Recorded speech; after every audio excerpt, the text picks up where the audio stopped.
I was very good as an analyst. I was really good at finding coca. Coca fields are easy to find, but finding laboratories, transshipment, chemical, all of that stuff, I got good at that. We had reports that the bad guys knew about our program, they knew about our airplane, and supposedly they had our names. It was an absolutely normal day, normal morning. I had gone to the embassy to pick up our target package. We were flying on a Cessna Grand Caravan, which is a smaller airplane, and it's an airplane with only one engine. And it was just a beautiful day, and I was sitting at my workstation. I'm practicing working with some new programming that we had on board, and suddenly we heard this sound, and it just sounded like a buzz, like a bzzz sound. Tommy Janis, what was that? Tommy Janis is our pilot, and Tommy says, "That was an engine failure, sir."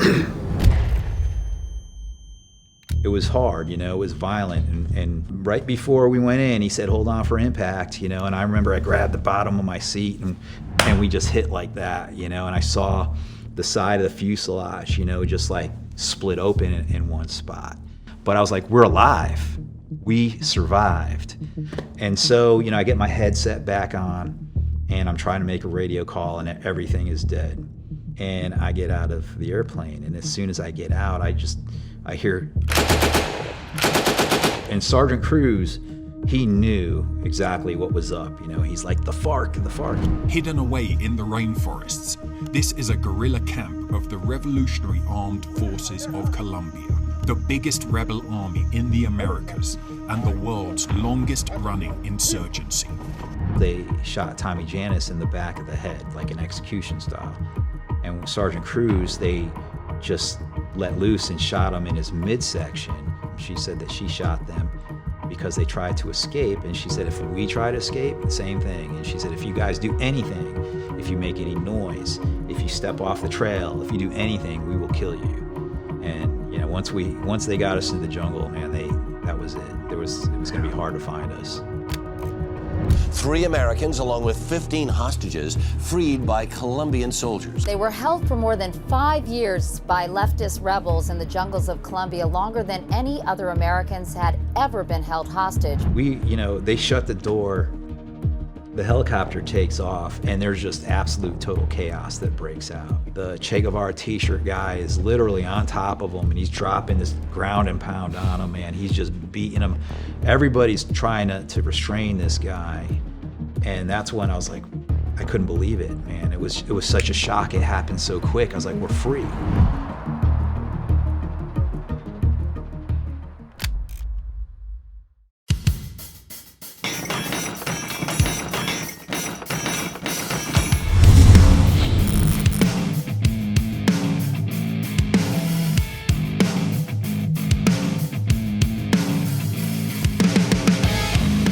Ladies and gentlemen, as always, it's both an honor and a pleasure to welcome my next guest to the podcast.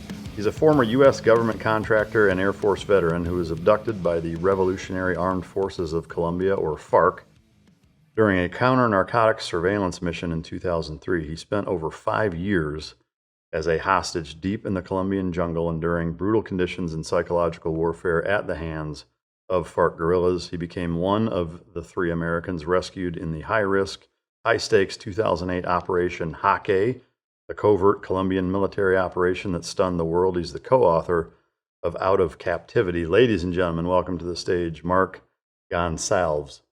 Gonsalves. We practiced that before, and I still fucked it up. It's all good. I'm gonna break from tradition a little bit, and I'm actually gonna present you with the stuff first, because I normally do it at the very end, and I think when most people tune out, even if they even listen that long, it's when I say, hey, I appreciate you coming, and a lot of people don't see what the guest gets, and I'd like to just give it to you now. So we're going to do that. Yeah, and so before we started recording, I asked you shiny or subdued. Big thanks to John Johnston and Champion Choice Silver. What's in the black box there? I don't know. Being a Florida man, I don't know if you're a shit kicker guy or not, but if you can show that to the camera, that'd be great. Well, I need to get a proper belt Yeah. to put that on. That would be pretty cool. Yeah. So we like to give every guest. A lot of people, I think, don't even know that we do that, again, because we do it at the very end. So anyway, I appreciate you coming. It's such an amazing story, and I can't wait to dig into it. And then the other is just a challenge coin, kind of representing the character traits that we try to provide here at the show, and just, again, kind of a commemorative piece there. But digging in, I am curious, having spent 5 years in captivity, at this point, I mean, it's been a while. Do you ever find yourself with the first world problems complaining, and then like put yourself in check and think, the long line at Starbucks really isn't that big of a fucking deal? Or are you always perceptive of what you've been through, and that's completely reshaped how you look at everything? Well, no, I'm just a man. So of course, I will find reasons to complain. It's mostly between my wife and I. But no, but it's a good point, because one of the things about captivity is, even though it was a terrible experience, I don't ever want to forget what happened, because one of the positive things that it did for me, it changed my perspective and how I view everything, and I used to take a lot of simple things for granted before, like freedom. And now, that's something that's like the pillar of everything that I believe in, and everything that I do. So, but yeah, man, sometimes I'll get frustrated and be like, they just cut me off, and not to the point of rage, road rage, but yeah, I get frustrated too. Do you find yourself thinking, going back and like almost putting yourself in check, or has it been long enough now to where that will even escape you? Well, by nature, I'm usually pretty calm, but yeah, sometimes I will. I'll have to, remind myself, whoa, this is luxury that I'm dealing with, and so, it wasn't, 15 years ago or 17 years ago, I was in a totally different situation. So yeah. So yeah, a lot of times I'll have to remind myself. Yeah. Hey guys, I want to take a minute to tell you about the Mic Drop Patreon, where you can get the real mic drop experience the way it's meant to be seen. You get completely uncensored, unfiltered, and uncut episodes with nothing held back, just raw, real conversations directly from me to you, without YouTube censorship. Plus, you'll see it days before anyone else, with early premieres and exclusive bonus content that you won't find anywhere else. You get behind-the-scenes access to the show, including pre- and post-show footage, with me and the guest both in studio and on location, depending on what the guest is into and what we have going on.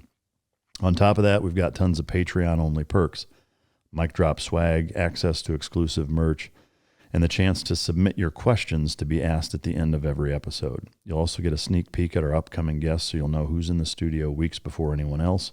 We're constantly releasing new features and dropping new content based on what you want to see.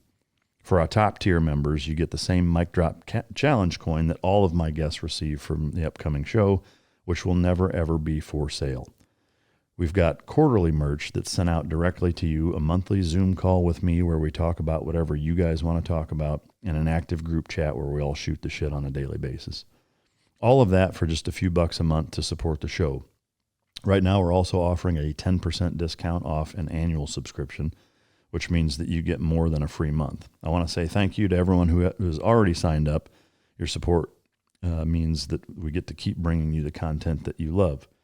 So if you haven't yet, hit the link in the description or go to patreon.com/micdrop and join the team. I'll see you guys in there. Thank you. I have 4 dogs, and they've eaten all types of different food. And we recently found Team Dog, I believe this spring. So we've been on it for a year. Seeger was on it first, and Tiller was on it, and then we put the Goldens on it. And I mean, all the dogs eat less food. The dogs' coats are way better.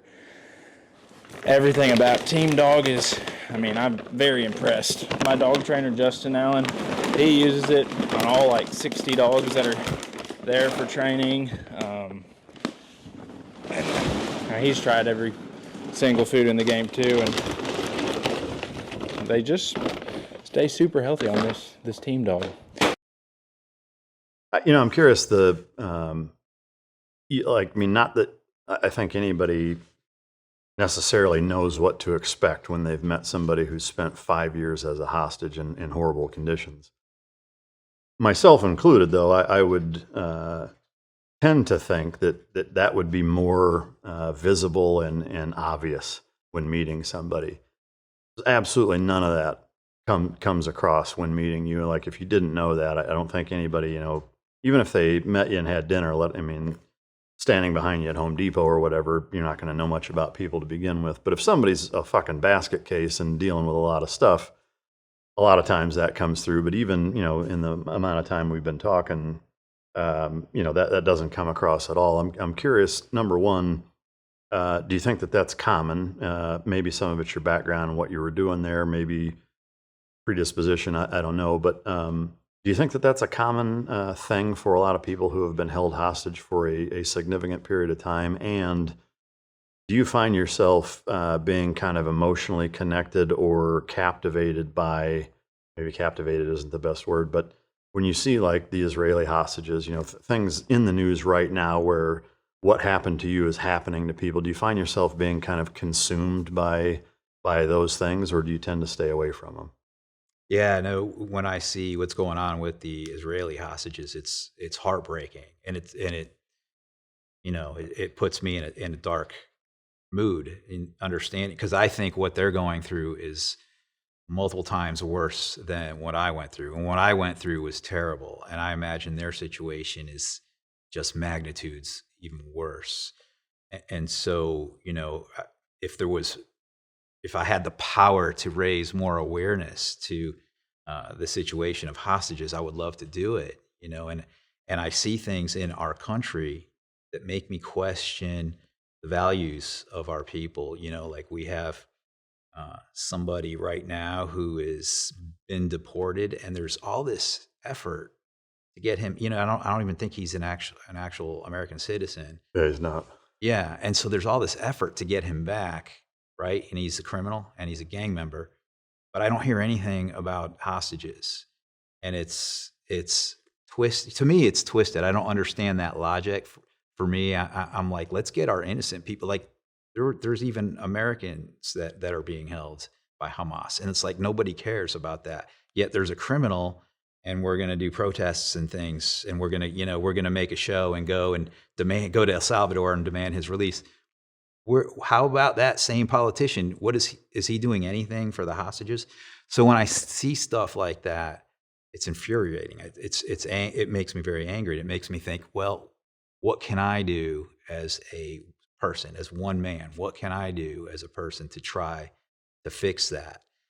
And really the only thing is to use my voice, use my social medias, use things like that to try to raise awareness and elevate the other side of the argument without turning it into, just a shit show, because politics right now, that's all it is. And it doesn't need to be. I think that both sides have a lot more in common than we do in difference. I agree. I think 95% of people's thought processes are generally the same, 90, 95. I think, no matter who you talk to, you'll find way more in common than differences. I think, unfortunately, two things. One, the differences are highlighted, and two, that's what drives most politicians. To that point, the sitting senator, that I think he's still there, obviously won't be when this airs, but went down there to try to meet with him and try to get him, released and brought back to the United States when he's not even an American citizen. I don't get that. I really don't. So to me, it's baffling. But I appreciate your kind of perspective and approach on it, and I'm glad that you take that sentiment and try to infuse it into your day-to-day life. As you well know, I like to ask what the last full book that you read is. Is it your own, or? No, it's not my own. I'm not good at sitting down and reading paper books. For some reason, I cannot sit still long enough to actually read. But what I do is audiobooks. Yeah. And when I'm at the gym on the treadmill or wherever, I'll do audiobooks. So the last one I did was Ken Follett. Ken Follett, he's got a series, the Cambridge series. And his last one I read, I think it's called The Circle of Fire.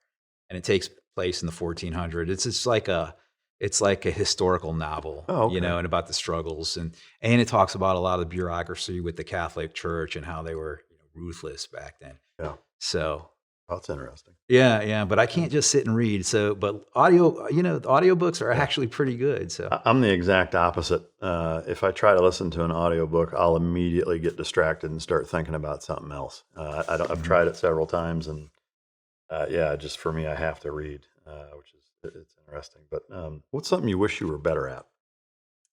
man, there's so many things. The show's not long enough to list them all. I just mentioned focus. I wish I could focus better. Yeah. That would be one thing, to be able to like really focus, really put a lot of my energy into certain things without distraction. So yeah. And I'm working on that. There's things that's always going to be something I'll be working on. Yeah. If time travel were possible, and I'm real curious to get your take on this, where and when would you go and why? That's an easy one, man. For me, I'm Christian. I want to go see Jesus. I want to see Jesus. So I would go back in time. I would follow him. Yeah. I would follow him. Yeah. Yeah. Of course, knowing what I know now, I'll go all the way with him. Yeah. I would love to see him. I'm curious, in that same vein, given two opportunities to travel through time, would you go back and do something different to avoid being captured? 100%. Yeah. Yeah. Because a lot of times, 100%. a lot of times people say, "Oh, it's as bad as it was. It's the best thing that ever happened to me, and it changed X, Y, and Z." But that's an easy decision for you, right? Very super easy. I mean, I of course that experience changed me in a lot of ways. I think for the better. But oh man, it was 5 years of your life. It was too much. It was too much, and we're very lucky we got out of there. Yeah, for sure. Do you have a favorite quote? Go back to Jesus. I am the way, the truth, and the life. Yeah, that's my favorite one. Yeah. Being somebody who's been held captive, do you find yourself being relentlessly alert and to the point of almost being paranoid? And in that vein, do you carry an EDC of any kind? And if so, what is it? Yeah, yes. So, like right now, to sit here and not be looking all around is The doors are locked, if that helps. Yeah, no, but it takes a lot of energy to just sit still and not have my eyes glancing all over the place. Yeah. So yeah, I'm always alert. I do carry sometimes, not always. I live in Florida, and so if I can, I can, and if I can't, I won't. So that's getting better. I have a little Sig Sauer P238. It's tiny. Yeah. It's 380. It fits. You could put it in your pocket. So even like when I'm wearing shorts and a t-shirt, I can carry it. I probably shouldn't even talk about my security posture. Yeah. But sometimes I do, and I'm trying to get to the point though where I'm a little more comfortable and secure and not paranoid. Because sometimes I think it's paranoia too. For sure. Yeah. That's a hard thing to get over, I imagine. Where are you originally from? So I'm from Connecticut. Really? Yeah, originally from Connecticut. And what was childhood in Connecticut like, from a siblings, sports, what your parents did, just kind of a general synopsis of what your childhood was like? So I grew up in a little town called Bristol, which is kind of a rougher town. And my parents divorced when they were young, but my mom did a great job with us. I mean, she got me ready for captivity though, because she's old school Italian. Does she know that? Boat. Yeah. Did you tell her that? Oh yeah, man. She had the wooden spoon. She had the belt. So when we messed up, she got us ready. But she had us in sports, and I used to play baseball. I was on the wrestling team in high school. And then after high school, I wasn't the type of kid that was ready to go off to college. And it's a good thing I didn't, because it would have just been a giant waste of money. So I ended up going into the Air Force pretty much right after high school. Did you have siblings? Yep, I have one brother, 4 years younger than me. Okay. Did sports play any role in, from your perspective, driving you to join the Air Force and not go to college, or was it more of a personal culture kind of standpoint? No, no, I think it would have been the opposite, actually. It was more of just the colleges I was looking at. I was getting to the point where I was looking at how much they cost, and I wasn't ready to do it as a kid. I was like, that seemed like so much money to me, And I was just afraid to sign off on these loans to put myself in debt at that age. And so, but also, I wasn't like the kid that would go home and do his homework. I wasn't really a good student. So while I saw all of my friends, most of my friends were going to college, I was like, I don't know if it's for me. Yeah. And I had also seen some older friends that went to college and partied and flunked out in a year, and I'm like, I don't know if I need to get back then, like a $12,000 loan for a year and then waste it. So I was like, no, that wasn't for me. Can you walk us through the mental process that you had in deciding to go into the Air Force, Vice, any of the other services? Yeah. So actually, I did all of my testing and everything with the Army. And so that's where I was going to go first. And right at the end, I did my ASVAB test and got all, was ready to sign the contract. And right before signing, I went to go speak to the Air Force recruiter. And I spoke to the Navy recruiter as well. And the Navy did nothing for me at that time. I just wasn't interested at all. Now, when I went to go see the Air Force recruiter, I noticed a lot of differences, okay? My Army recruiter's name was Sergeant Smith. His office was in this giant space with a whole bunch of other recruiters. Their furniture looked like old school teachers' desks. It was all, kind of beat down and everything. When I went to go see the Air Force recruiter, his name was Scott, not Sergeant so-and-so. His office looked kind of like this, man. He had posters and stuff all over the place, a big mahogany desk with like the shiny glass on top. And I started to think, I'm like, I wonder. So at the last moment, I probably pissed off Sergeant Smith, but I ended up not signing. Yeah. And I went into the Air Force instead, and they had the delayed enlistment program. This was in 1991. And so, and at that point, you had to wait to get in. So I had like an 11-month wait to get in. And what did you do, and what did you sign up for job-wise, and what did you do in that 11-month period? So you go in under, they had these 4 different categories with a whole bunch of job listings underneath them. And so I went into one of those categories, and I don't remember what that was called. And you were able to select your 5 top jobs that you wanted to do. And so my number 1 was to be LE, law enforcement. The other was similar to LE. They had a different name for it. It was like security. And then my third one was to go into the intelligence field. And the other 2 after that, I don't even remember what they were. So based on your scores, they slot you into one of those, and I ended up going into Intel. So leading up to going off to basic training, I just did my normal thing. I was working. I would go to the recruiter's office like every month, and we would learn facing movements and how to march and some basics. And it was just getting ready to go. It turned out to be a pretty cool experience. Yeah. That's awesome. The once you actually went in and you go through boot camp and your initial intel training, what was your first duty station, and what did your 8-year Air Force career consist of? Yeah, so vocational training was around 6 months, and that was here in Texas, San Angelo, Texas.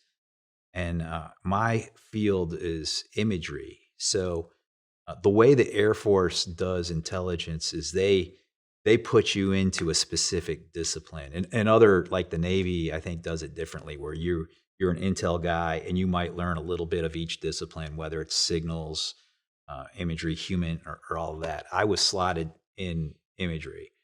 And so I went to stations that was our mission. So my first duty station was at Langley Air Force Base in Hampton, Virginia. And I was there for 2 years. And then from there, I went to Central Command in Tampa, Florida. And I was there for 5 years. So in total, I did about 8 years in the Air Force. The 2 years at Langley, what were you actually doing there? Was it all just staring at imagery and deciphering it basically to put into like target packages? Yeah, we were doing target packages, and we did a lot. We would do actual target packages for real targets, and then we did a lot of training target packages as well. So at the different locations we have here in the U.S. We would build packages there. And back then, it wasn't digital. Everything was like on film. So we worked on what was called a light table.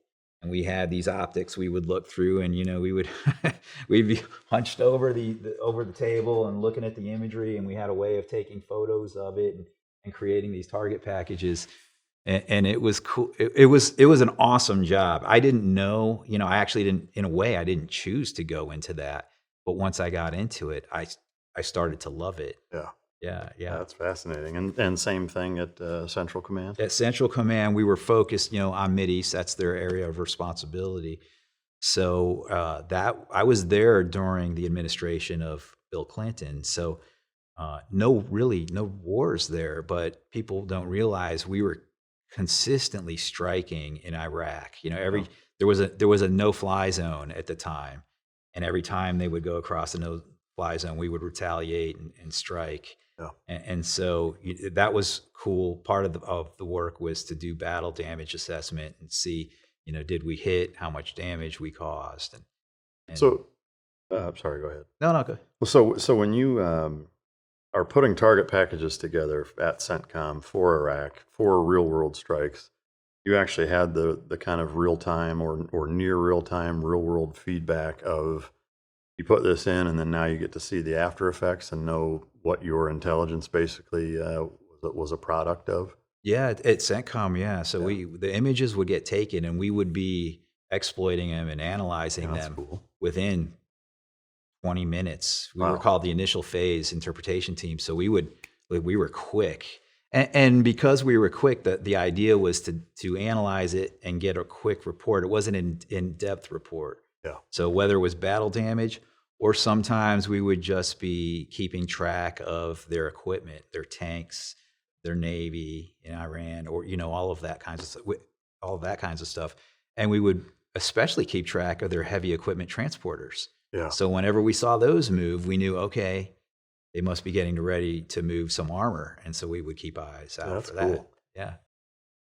If you love talk radio, podcasts, and news, the C. Crane CC Radio 3 delivers exceptional spoken word audio. With separate bass and treble controls, you can tune the sound exactly how you like it, and the clarity makes it feel like your favorite host is right there in the room. C. Crane is a returning sponsor on the podcast. Previously, they sent me their Skywave SSB2 to try out, and now that they've sent their new CC Radio 3 over, I can tell you for sure that it's awesome. The CC Radio 3 pulls in long-range AM/FM stations with exceptional reception and includes emergency features like NOAA weather and the 2-meter ham band. It's got all the bells and whistles, clock, alarm, line-in, antenna jacks, memory presets, and it runs on the included power cord or a set of batteries for over 170 hours, making C. Crane reliable no matter where you are. And with the Bluetooth included, you can stream new episodes of Mic Drop, just like this one, on the CC Radio 3 through any smartphone or smart speaker. To order the CC Radio 3, call C. Crane's US-based customer service at 800-522-8863 or visit ccrane.com/drop. That's CCRANE.com/drop and use the code DROP, all caps, all one word, at checkout for 10% off orders over $75. Is there a biggest or coolest target package that you put together that when you saw the damage assessment afterwards, it like gave you a fucking full-blown hard-on? Yeah. One time. I was working on a target in Iraq, and we discovered a launcher that was kind of a mobile launcher. It was called the CSSC-3 Seersucker. And they would move these things around, and they could camouflage them very easily. And I was part of the team. I'd like to give myself the credit, but there was a lot of analysts that worked on it that discovered the launcher where it was hidden, and they hit it. And when they followed up with the battle damage imagery, you could see the thing was on fire and smoking still. Yeah. So that was cool. That was wicked cool to see. Yeah. That's awesome. Yeah. At what point did you decide to get out and do the next phase? Was your career there just you'd kind of done what you wanted to do, and now you wanted another challenge, or was there something else that facilitated or was a catalyst for you to exit? I was at the 8-year mark, and so to me, and it was time for me to re-enlist or get out. And so I had decided if I'm going to re-enlist, that's another 4 years. I'll be at 12 years, and at that point, you might as well stay. But if I decide to get out, it's like time to go now. Yeah. And I saw a lot of my other colleagues were getting out, and they were going right in the same career field. Like there were some guys that would go home in uniform one day, come back in civilian clothes the next day, making 2 times the money and benefits and whatnot. So I decided that was the route I wanted to go. And there was a couple of opportunities that were coming up. Yeah. And one of them I was very interested in. So that was part of the catalyst. I assume that led into the 03 counter-narcotics surveillance mission. Yeah. Can you kind of bridge the gap from when you started until that took place of what you were doing? Was it just all the same stuff, or were there other elements of the job that existed? Yeah, no, it was very similar. We were, well, I'll say I got out, and this was right around 4th of July.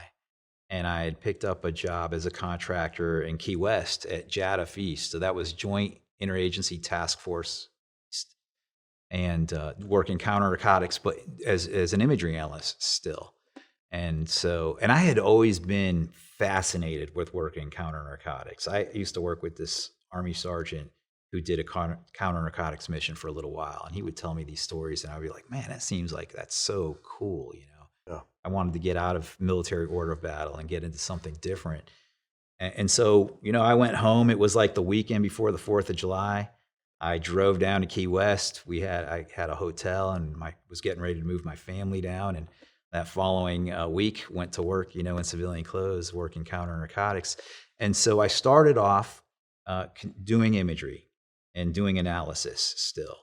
And I did that for, from 99 up to 02, around late 02.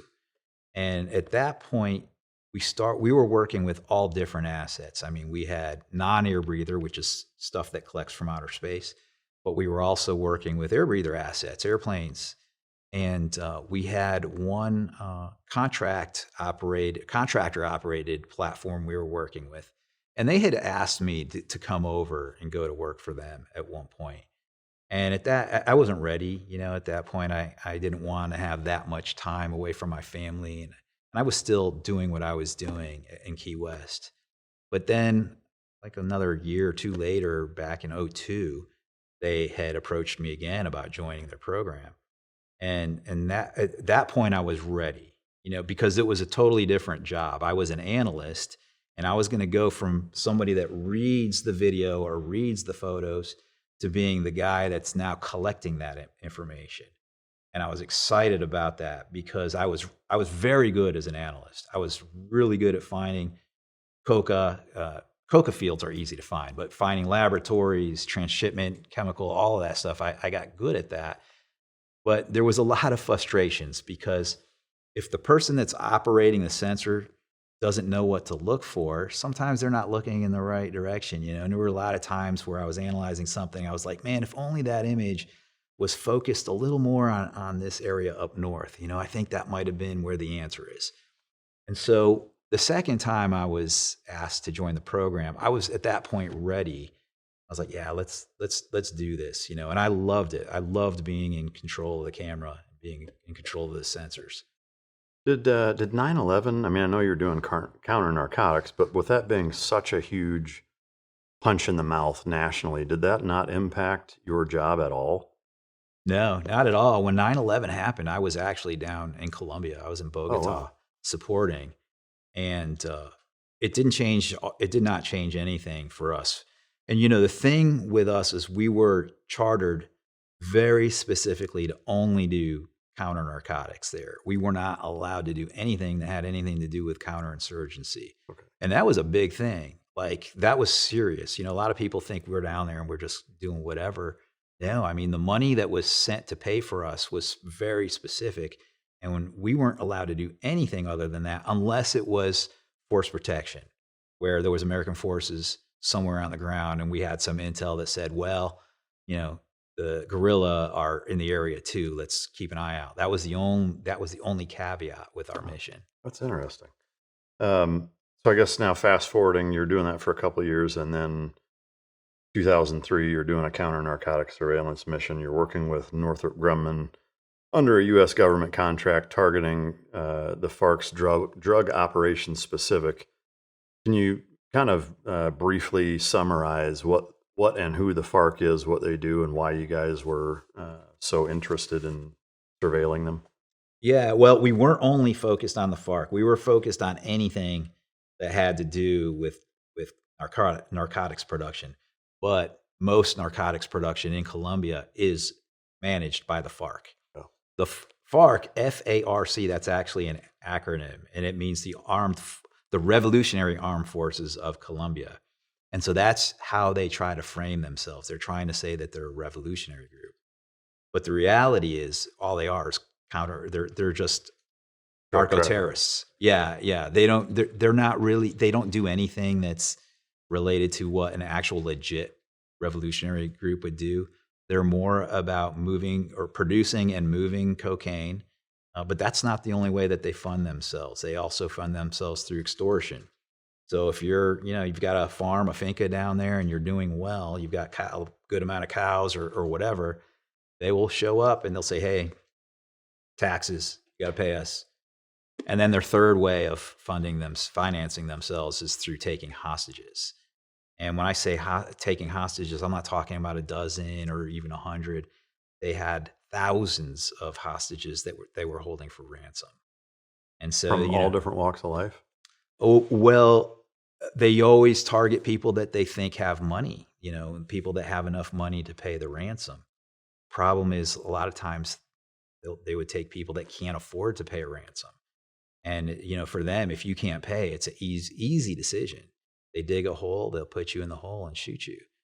And so that's, that's who they really are, but they try to justify everything they do by saying they're a revolutionary group. And I think there's a lot of terrorist groups all over the world that try to justify their terrorism. In this specific mission, was it anything out of the ordinary of what you had been doing, or was it a pretty routine thing? And how did it go down? Yeah, no, it was an absolutely normal day, normal morning. I had gone to the embassy to pick up our target package very early that morning, like 4 o'clock in the morning, which for me is super early. I'm not a morning guy. Are you guys living out in town? Yeah, we lived in Bogota. With like cover stories and all that, or? Kind of cover stories. We're all civilians. We all lay low. We're supposed to, anyways. And we would be in country for 28 days, and then to work, and then we would go home for 14. So that's how the rotation worked. And we all had our apartments and places that we stayed, and everything was kind of mandated by the embassy. What areas you could stay in, what kind of apartment that you could stay in. So there was levels of security we had to follow. Not to derail you getting to the story, but I'm curious some of the details. Like you see a lot of like Narcos. I don't know if you've watched that show, but was there any element of that of where, you're living in town as a civilian, but there's for sure a potential security risk where they find out who you are, where you live, and they're fucking with you. Was there any of that with any of your guys, or was it pretty under the radar? No, there was definitely some of that. We had reports that the bad guys knew about our program, they knew about our airplane, and supposedly they had our names. And so because of that, we were just tried to be smart. We would never use the same routes. We would vary our schedules throughout the week or throughout the deployments, but we weren't armed. We were just walking around as civilians. Is there a kind of almost a standing order from the embassy or from your chain of command that says don't get involved with any local women? No, I don't. To me, that'd be the easiest way for them to infiltrate you guys is to find some Colombian strippers that that they pay to get in there and figure out all of those things. Did any of that ever cause problems? Women, would cause problems in the program. Don't they always? Yeah. But I don't recall any rules like that. As a matter of fact, I knew a lot of guys that would go down there and do just a short deployment, and they would come home with a wife. Oh, wow. So that was actually, it happened a lot. And my wife is Colombian, although I didn't meet her down there. I met her after all of this. So yeah, there could be issues with that. And our program had, before I came on board, I had heard some stories about some things that had happened related to having, local women around the program. And our program was all unclassified, but there's still, there's still things, that you are right and wrong. So were there women analysts in your group, or was it all men? on our team, it was all guys. All guys. All right, so back to the story. You wake up, it's a normal morning, you're up earlier than normal, you go get the target package, and was that the norm that you would pick up a target package and then you would study it and then you guys load a plane and take imagery, or how does that work? Yeah, that was the norm. So we would get our targets from the embassy, and then we would go directly to the airport and get the airplane ready to fly. So we would, get the radios ready. There's an encryption process that you have to go through and do all of that. We would look over the targets, make our plan, like how, what was the flight path we were going to take, which target we were going to hit first. And one of the things about our program is we were flying on a Cessna Grand Caravan, which is a smaller airplane, and it's an airplane with only one engine. And it was pretty heavily loaded with sensors plus other gear that we had on board. And so when we would take off out of Bogota, we would have to take off with partially full gas tanks. And the reason why is because Bogota is at a high elevation. It's like 8,000 feet. So our normal mission, and our mission that day, was we took off and we were heading south out of Bogota. How many of you are there? There's 5 of us on board the airplane. So there's our pilot who sits in the left front seat, our co-pilot in the right seat, myself in the back at this workstation, and my buddy Keith Stansell. He was the mission commander that day, and we also had a host nation rider on board, Sergeant Cruz, and we would always fly with somebody from the host nation as a representative. They would always know where we're going, and we weren't just going down there and flying around doing whatever we wanted. They were part of the mission as well. Maybe this is a hindsight's 2020 kind of thing, and I don't know if they still do it this way or not. Maybe you do. To me, it would seem like a smarter way to handle it by having like almost a barracks co-located with the embassy or inside of some sort of secure location where you guys, especially if you're only doing 28 days there at a time, to have like housing provided that's in the wire, so to speak. That's where you guys stay, you're caravanning, from there to the airport and back to, is that not, do they still do it the way you guys did it? Or? Yeah, I'm pretty sure they still do it. That seems crazy to me. Like that's almost asking for problems. Yeah, and problems happen.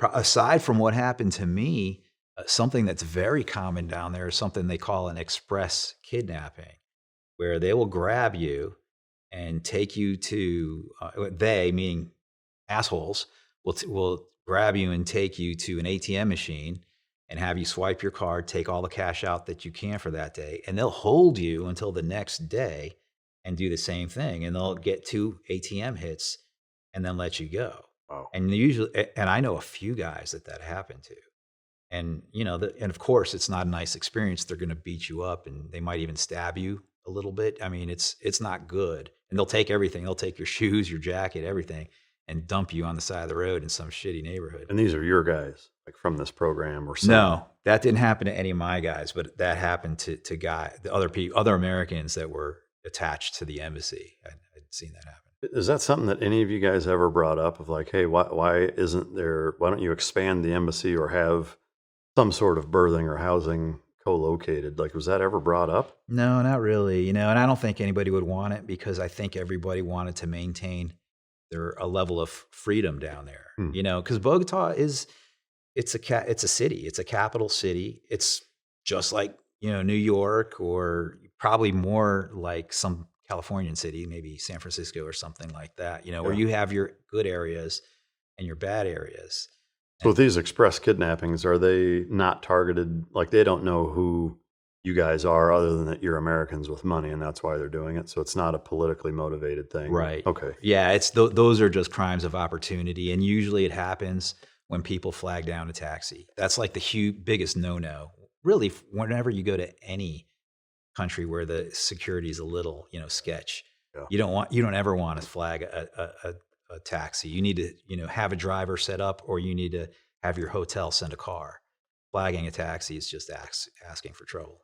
This is the third time now I've said, okay, back to the story, but so got kind of the background context set up. Normal day, you guys start, walk us through how it went sideways. Yeah, heading south, Bogota is surrounded by mountains, and so we're crossing the mountain range.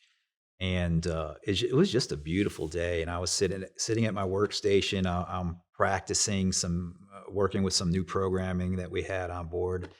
And I was actually trying to find something on the ground that I could focus on, like anything that wasn't just treetops. And we were just over a triple canopy jungle and mountains. And suddenly we heard this sound, and it just sounded like a buzz, like a buzz sound, and I heard it, but I didn't know what it was. But Keith was sitting right next to me. He about jumped out of his seat. He jumped out like this. And he said, "Tommy Janis, what was that?" Tommy Janis is our pilot. And Tommy says, "That was an engine failure, sir." And I was like, "What?" And I look around my workstation, and I can see the prop is no longer turning. The two pilots, they're working. And it's like, fuck, that airplane only has one engine. When you lose the engine, it doesn't just fall out of the sky. No, now you're in a glider. You can keep flying, but it has to go down, And we were in a bad place to be a glider because we hadn't passed the mountain range yet. And so Keith says, "Mark, make the Mayday call." And I did, but I made my Mayday call to Jesus first, and because I thought for sure we were not surviving that. I was certain we were not going to survive. I had heard of there's a few other aircraft that went down in the mountains, and nobody makes it. Everybody dies when that happens. So I was like, man, I've got a whole list of sins that I need to ask forgiveness for. So, I made a quick prayer, to just cover my sins, and I prayed for my family that they have peace after I'm killed. And then I asked if it's within his will that we survive. So a quick prayer, and then I had to get to work. And so we had a lot of things, loose items in the airplane, and anything that's loose in an airplane when you're about to crash can turn into a deadly projectile. We had cases of water, we had duffel bags, we had like survival gear. All of that needed to be secured. So I unbuckled and I started securing all these loose items. Keith is continuing to radio in our coordinates. I get back in and I buckle in, and I put my headset back on, so we can communicate via headset. And the pilots they're doing their calculations. They're trying to figure out if we have enough to glide over the mountain range. And it wasn't looking good. It didn't look like we were going to make it. When suddenly our pilot, Tommy Janis, spotted a small little clearing, man. And from where we were, that clearing looked this big. It was tiny. From where we were, it looked like a little tiny thing. And he says, "That's where we're going to go." Do you know what your elevation was when the engine failed? Yeah, so we had just cleared over 12,000 feet. And the reason I remember that, because I didn't have any gauges or anything, but we would go on oxygen at around 12,000. And so we had just put oxygen on, because it's not a pressurized cabin. You need to have oxygen. And we had just put oxygen on, and it wasn't long after that the engine cut out. Was there a feeling of, obviously you're going down, but physically did it feel like you guys were dropping fast? No, not at all. We were still flying. Oh. Yeah, we were still flying, and they were just trying to maintain as much as they could to see if we could get over, until he spotted that clearing, and then the strategy completely changed. We went to trying to maintain, to try to burn off all of that, and burn it off in a way that our speed would stay slow. And so he put us through a couple of banking maneuvers, and he brought us into this clearing, and it wasn't just a straight go. He had to burn off all that energy. And there was a few times that when he was putting the airplane through these maneuvers, the stall buzzer went off. And the stall buzzer goes off when you're going too slow to fly. So if you're going too slow, there's no lift that's being created, and the airplane actually will fall out of the sky. So, there was a couple times we heard bzz, bzz, but he knew what he was doing, man. And I have to point out the fact that when I got on the radio to put in let them know our coordinates, I was nervous at first, man, and I was stuttering and my voice was shaky and I had to repeat what I was saying. I was scared. But Tommy Janis was never, or it was like just another day for him. It was nothing for him. And it was, every communication we had, his voice was silky smooth like always. I mean, he was just on it and complete confidence. And he did all of these maneuvers with the airplane. Stall buzzer went off a couple of times, but we maintained, we stayed flying. And he brought us in to that little clearing, and we crash landed there. And the crash landing was hard, it was violent. And right before we went in, he said, "Hold on for impact," and I remember I grabbed the bottom of my seat and we just hit like that, and I saw the side of the fuselage, just like split open in one spot. And then we hit again, and my headset fell off. Everything in the airplane was dead. No, nothing was powered on. But I just looked at myself, and I looked at Keith and Sergeant Cruz, and I saw the pilots. I couldn't see them; they were kind of hunched over. But I was like, "We're alive. We survived." And so, I get my headset back on, and I'm trying to make a radio call, and everything is dead. And I had a work cell phone, and I pull that out. And of course, there's no signal because we're in the jungle. So Sergeant Cruz and Keith are working on getting the door open. And so the way the aircraft was set up, there was no access to the pilots from where we sat in the back of the airplane. You had to get out of the airplane and go around to get to them. So they were working on getting the door open. It was kind of like jammed shut. And I'm fumbling with the radios, and then I get my survival vest on. I had a backpack, my own personal backpack that had expense reports in it, and I was like, I was like behind for filing the expense report, so I grabbed that, I'm like, this is important.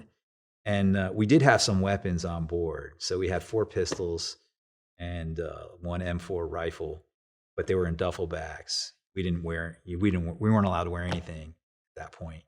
And so I grabbed 2 bags. One of them was with what had pistols in it. The other, I think, was the rifle bag. And I get out of the airplane. And as soon as I get out, I hear gunfire and I hear whizzing. And I look over. The next hill line over, I see this group of men, of people. And some of them are wearing camouflage. Some of them are wearing almost like gym clothing. It looks like sweatpants and tank tops and stuff, but they're shooting. Not all of them, but some of them, they're like shooting, and I can hear bullets going overhead. So, and from where they're coming from us towards the back of the airplane. And so I make my way to the front of the airplane carrying these 2 duffel bags. And as I make my way around the right side of the airplane, I see Tom Howes, the co-pilot. He's just pressed up against the glass, and it's all bloody. I thought he was dead. And I get to the left side of the front of the airplane, and so now the airplane is kind of shielding us from the terrorists that are coming our way. And Tommy Janis had just gotten out of the airplane, and he's very dazed. And, I think we're all in shock. And I remember asking, or somebody asked him, "Are you all right?" And he's like, "Yeah." And Sergeant Cruz, he knew exactly what was up. He's like, the FARC, he's pointing as they're coming our way. And I wasn't sure what we were going to do. I was like, are we going to fight, or what are we going to do?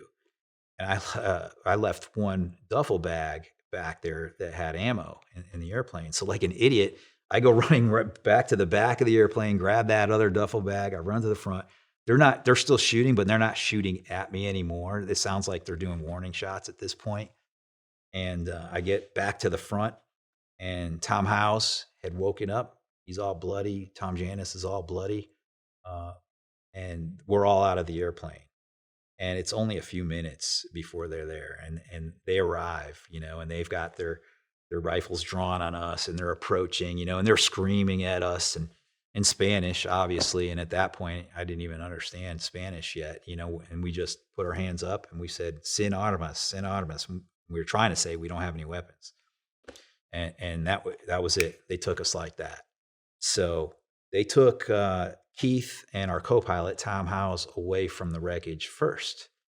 And it was like maybe a group of 4 or 5 of them that led them away at gunpoint. And then there was another 4 or so that led me away by myself. And so, I'm just kind of like this, being, forced away from the wreckage, and I'm walking down the hill. And it dawned on me, like, I don't know what to do in this situation. I don't know what to do. The guy that knows what to do here is Tommy Janis, who's still at the wreckage.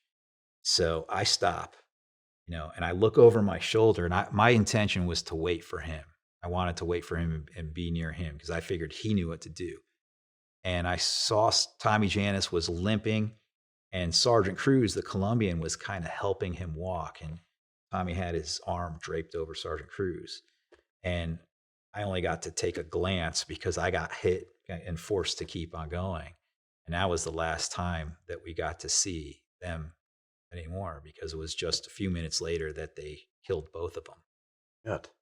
What, do you know why? Like why they killed them and not you? I don't know why. In a way, I'm thankful I didn't see it. There was they forced me away from there.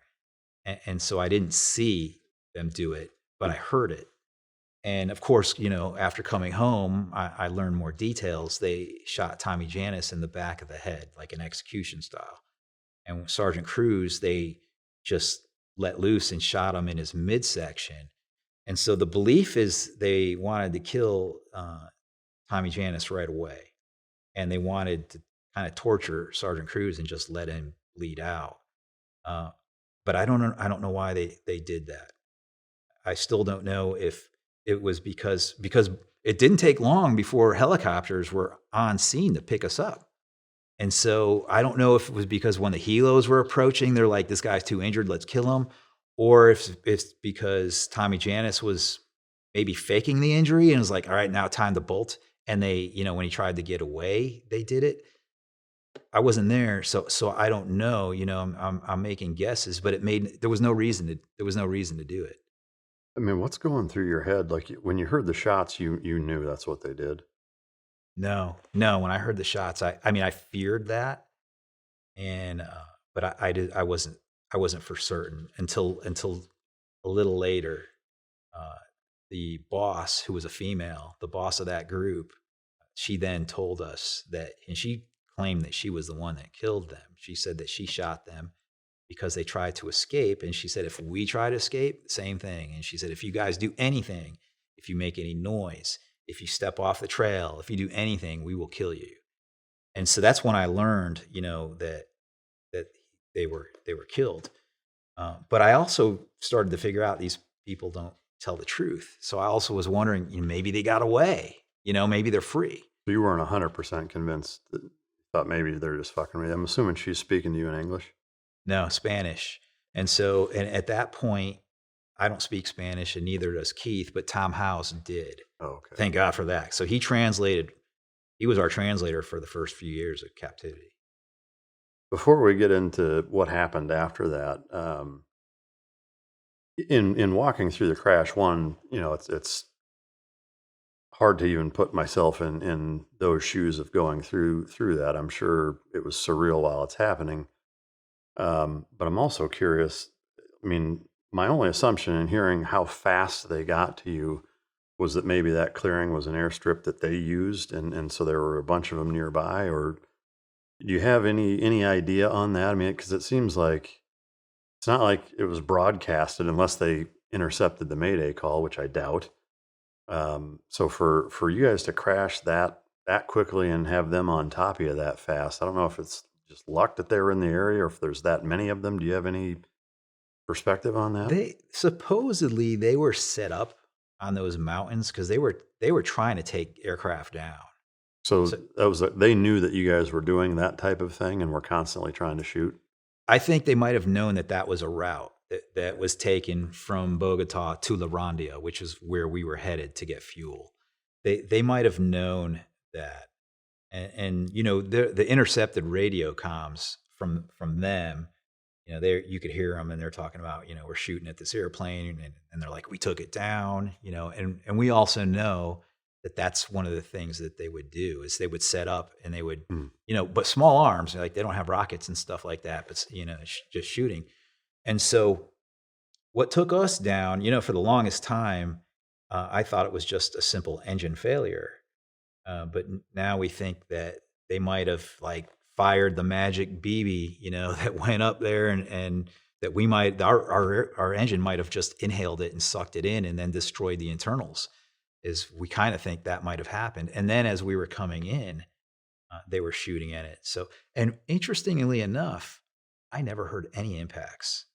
I never heard anything. Of course, we've got our headsets on and everything, and the skin of that airplane is not thick. It's not armored or anything, but I never heard anything hitting it. And come to find out, it was shot up. A lot of bullet holes. Yeah. So you guys have a controlled crash, and like from a wherewithal standpoint, while you're going through that, was there a surreal aspect to it where you're like, holy fuck, we're crashing right now? Or was there any type of training overtook the moment and I was just going through my processes, or like what was going through your mind while it's on final approach and you guys are about to land and then ultimately come to a complete stop? Yeah, at first, I was scared, and I talked about how my voice was breaking and I was nervous, but I cleared that up. I cleared it up after a minute or two, and was just, started to convey better location and things, and I was a little more in check with the emotions. I thought we were going to die. I thought we were going to die. And so that was it, just do my job until we hit. I prayed up at first. That was the first thing I did. And then I just did my job until we hit. And so that was all it was for me. But then the actual crash landing, like say the last minute of before you guys came to a complete stop, was everybody just kind of looking at each other like, holy fuck, this is happening? Or what was the vibe? Not even that. It was like we had a sense of urgency to hurry up and get out of the airplane. I think we all were worried. We were low on fuel because that's the way we operated out of Bogota, but there was still fuel on board, and we didn't know. Is that going to catch fire next? So it was like an urgency to get out of the airplane and get the pilots out. And the way the impact happened, it was different in the front of the airplane than it was in the back of the airplane. And I know this because of our injuries, but the back took more of like a downforce, and the front, they kind of jerked forwards so hard that their seatbelts, all of this restraining gear, it broke. Oh, wow. And they both hit their heads against the dashboard. That's why, and they were both knocked out. Meanwhile, we were all awake for the whole thing. We had injuries. Everybody was hurt, but the different types of injuries. All right. So once they come up, they abduct you guys, split you up, take you off. You get butt stroked in the head for turning around. At this point, you're with two other guys, or you're by yourself? Yeah, it wasn't long before I was reunited with Keith and Tom, and they had stopped us and strip searched us real quick. That was actually even before we heard the helos get close, and they were looking for any kind of tracking devices. And I had actually a tracking device in my survival vest, but big, and they had already taken that away, but they were looking for what they thought it was like a microchip sized tracking device. So they're checking our entire bodies, our hairline, everything. And are they roughing you up at this point, or are they? Yeah, a little bit, but their focus was more to like get us out of there. So they were trying to find anything on us. Yeah, they were being rough. Yeah. They weren't being nice at all. But it wasn't like beat us up just to beat us up. They wanted to make sure we had nothing on our bodies and then get us out of there. Yeah. Do you know if your Mayday call actually was received, and were there tracking devices on the plane? Like basically, did Did the command know that you guys went down when you did? Yeah, we were in communications with them the whole way in. Okay. Yeah, so they knew. Yeah, and we were just coordinates every 10 seconds probably, just giving an update on where we were. And the only thing after we impacted and made impact and crashed, the only thing that was actually functioning on the airplane at that point was our beacon. And I saw it strobing. So that was working. It was sending our location. Do you know what their response was initially? No, I don't know exactly how that went down. It was quick. Like, did they launch would it have been a Colombian response? It was a Colombian response. Yeah, there weren't Americans there. And I'm not even sure, if it might have been contractors that were coming to look for us, or if it was the Army. I don't know that. At that time, though, there was a lot of different U.S. missions going on there, and a lot of those missions were being done by contractors. And so it might have been a contracting group that was looking for us. I don't know. All right, so going back to kind of where we're at in the story, you're told that the pilot and the interpreter have both been shot and killed. You're unsure as to whether or not that's accurate, but I'm sure it still was pretty disheartening to hear either way. From there, helos came to pick you guys up. It sounds like they walked you kind of into the jungle for a bit while they did that, and then was it back to the clearing where the helos were, or where did they pick you up? Yeah, so the helos came on site, and that's when the guerrilla, they with an even more of an urgency, they moved. They were trying to get us to the tree line, and where we crashed was a small clearing, but there was patches of clearings there. It was actually like a little agricultural area, and their focus was to get us to the tree line. And so they would move from one grouping of trees to another running. And they had a group of them that were engaging with the helicopter. And so, it was just, they were shooting at each other. Really? Oh, yeah. Yeah, they were trying to take down the helo. And the helo was they had some, minigun or something on board. And they were just, it was crazy, man. They were just shooting back and forth. So the helos were who? Well, they were Colombians. Yeah, the helos were Colombians. But, so this was your rescue force? Yeah. Yes. Oh, wow. Okay. Yeah, I thought it was them picking you up to take you somewhere else. I didn't realize that it was Colombians there to rescue you. Yeah. No. Okay. The helos were from the Colombian forces. Wow. Okay. And like I said, I'm not 100% on whether they were the Colombian Army or Colombian. Maybe they're contractors. That part I never got the details on. But they were there to come pick us up. They had our beacon going off, and, Wow. and we had our coordinates. So they were there quickly. Yeah. Yeah. It didn't take long for them to get there. Walk us through this helo rescue mission gunfight and the FARCs who were trying to take you hostage.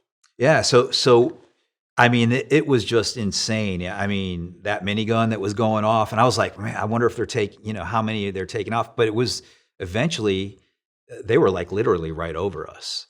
And I was also starting to wonder, are we going to get hit, in crossfire? Yeah. But they kept moving us, and they would try to move from one set of cover to the next, and we were just kind of like leapfrogged. And we didn't have, it wasn't like I could just say, no, I'm not going to walk. It was like either go or get shot. And eventually, as this battle is going on, they get us to the tree line. And once we hit the tree line, it was over. We were in the jungle, and they just marched us into the jungle, and we disappeared basically. The jungle there is so thick. I mean, it's dense and it's huge. It's humongous. And they had us walking, and little by little, I could hear the sound of the helo, getting further and further away as we were getting away from it. And once they got us into the jungle, man, that was it. It was going to be hard to find us. I can't imagine the level of heartbreak and pissing in your cornflakes feeling of knowing that your rescue group is right there and you're moving away from them and they're getting further and further away like that. How did you fucking deal with that? Like, what's going through your mind? No, it was terrifying because I thought, we were losing our chance to get rescued. And I also thought, how are they going to rescue? Because it wasn't like a small group of FARC. There was probably 60 or 80 of them. It was a large group. It just seemed like, how are we getting out of this? And at one point, I mentioned she told us that she killed Tommy Janis and Sergeant Cruz. And so I'm starting to wonder, what are they doing? Why are we still alive? And the only thing I could think of is that they wanted to know about our program and the capabilities of the airplane. And I was thinking they're going to interrogate us and then they'll kill us after they know what we can do. And it was a dark, I can't even say it wasn't like I was sad. It was just a dark, nasty feeling, man, being held by these people and just waiting for the moment when they're going to do the interrogation and kill us. And then, they kept walking us into the jungle and they marched us. We completed one day, part of a night, then another day and a part of a night. And they moved us nonstop for over 20 days, and this happened in 2003. So I start to lose the details. I think it was 24 days that they moved us nonstop, and each minute, an hour of those days, I was wondering, I was thinking about my family. I was thinking about what's going to happen to us. I wasn't sure about Tommy Janis and Sergeant Cruz, but they told us they killed them. So I'm like, are they going to do that to us too? Then I started to wonder, what's it going to be like when they execute us? Is it going to be, a shot in the head? Are they going to dig a hole and put me in the hole? Like I started to think about all these crazy, dark things, fully expecting that that's what was going to happen. You're 24 days on the move? Yeah. And there's 60 or 80 of them moving you guys? Well, it even more than that. So it was about a group of 60 or 80 that captured us. And once they had us, they brought in other elements of their own to help move us. So the initial group that captured us, they moved us for about 5 or 6 days. Then they handed us off to another group that moved us. And then they handed us off to another group. And all while this was going on, they set up like their border, ring security, perimeter to try to keep the Army from getting too close to us. I mean, I hate to say anything positive about them, but they know they fucking know how to capture people, capture and take hostages. That's their business. That's what they do, and they knew what they were doing with us. And the three of us were, we were already messed up from the crash. We already had injuries, and then the psychological part of it, not knowing and understanding what's going on, being in a state of shock as well, and just moving day and night. It was intense. Yeah, intense. I mean the logistics of it are impressive. But I'm also wondering, like, be traveling all day, and then they're setting up a perimeter at night or whenever you stop, I assume. Were the three of you kept together in that kind of jungle convoy? Yeah. And I mean, obviously they had to keep you alive, so they're giving you water and food, at least enough to survive, I assume, not a lot.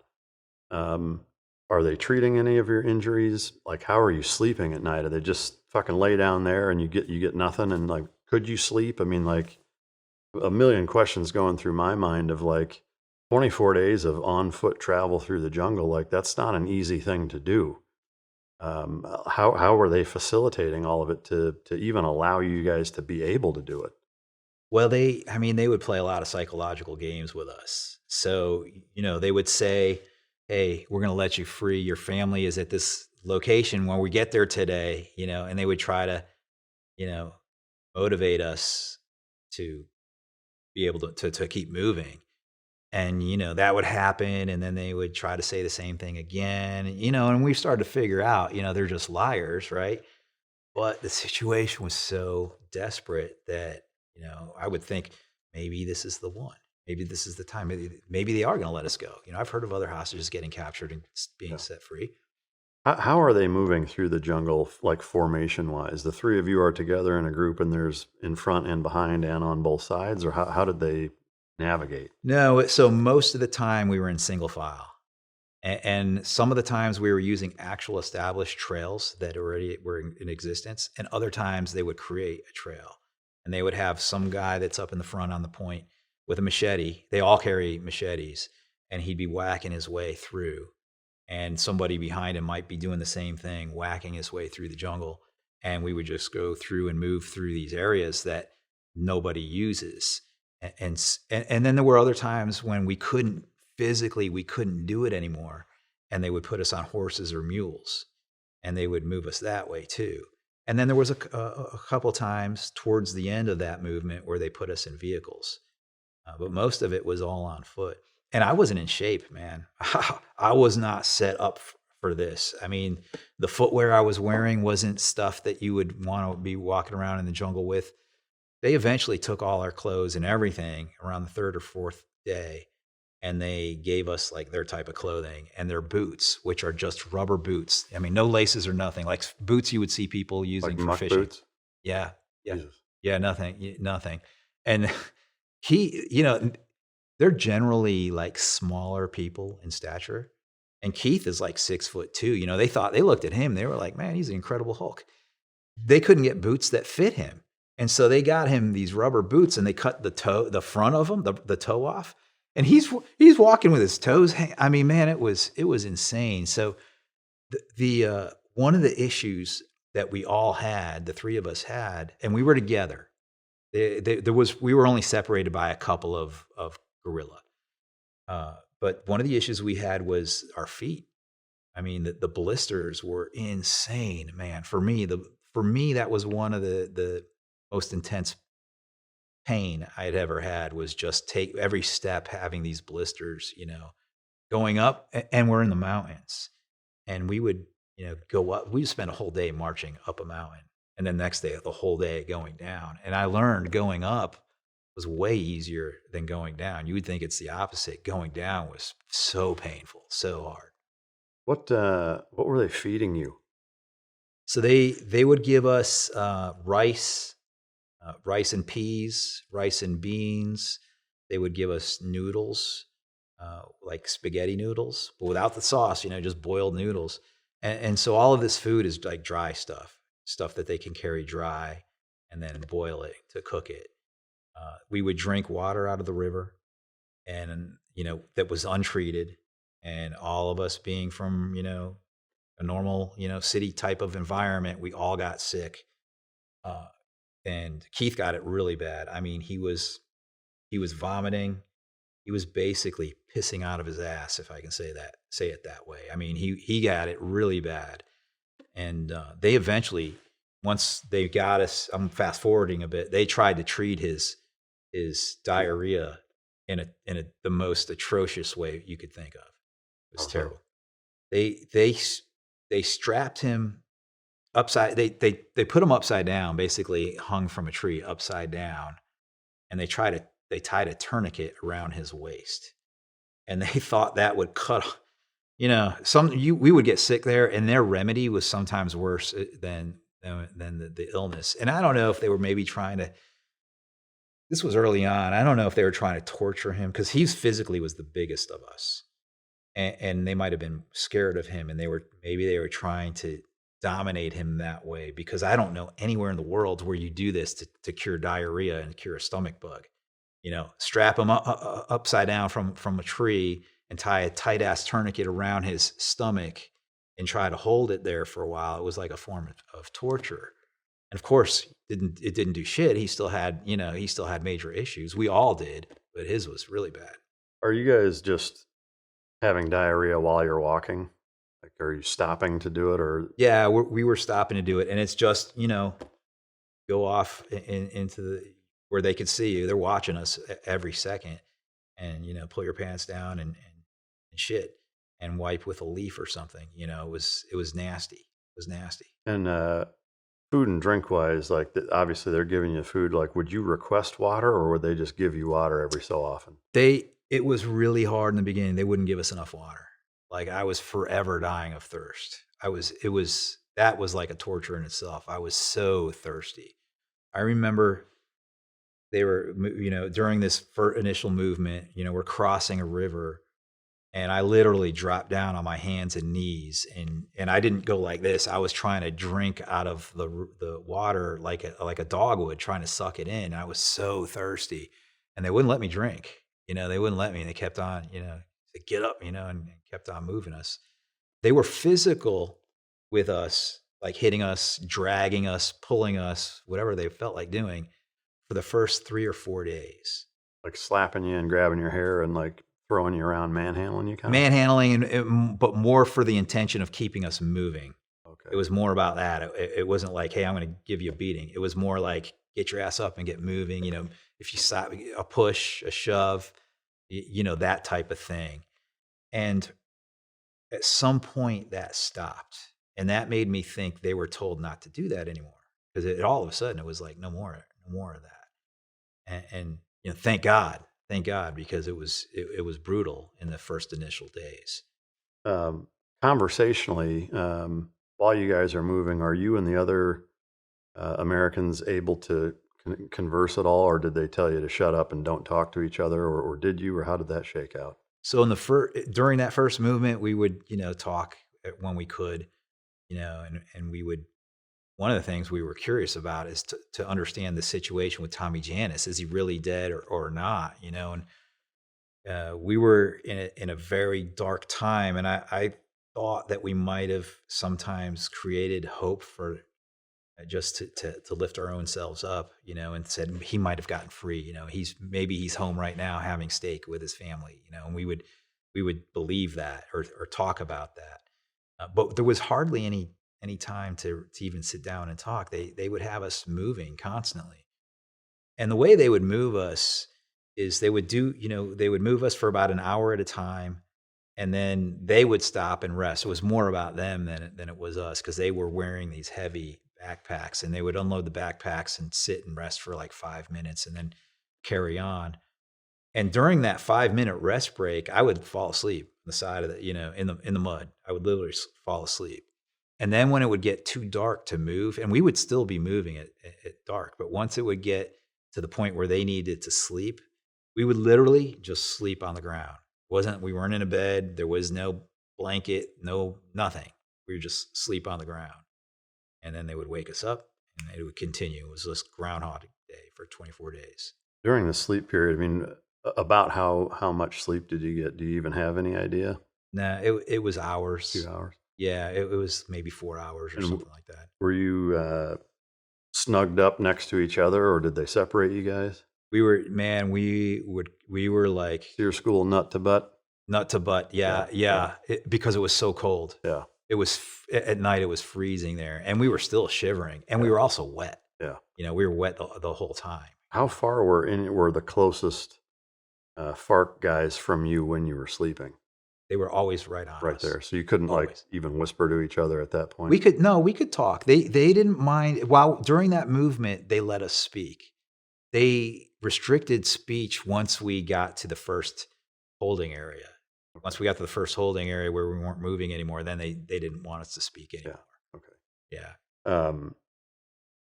Spending 20-some nights sleeping on the ground, were there ever times where you wake up and shit's crawling on you? I mean, you're in the fucking jungle.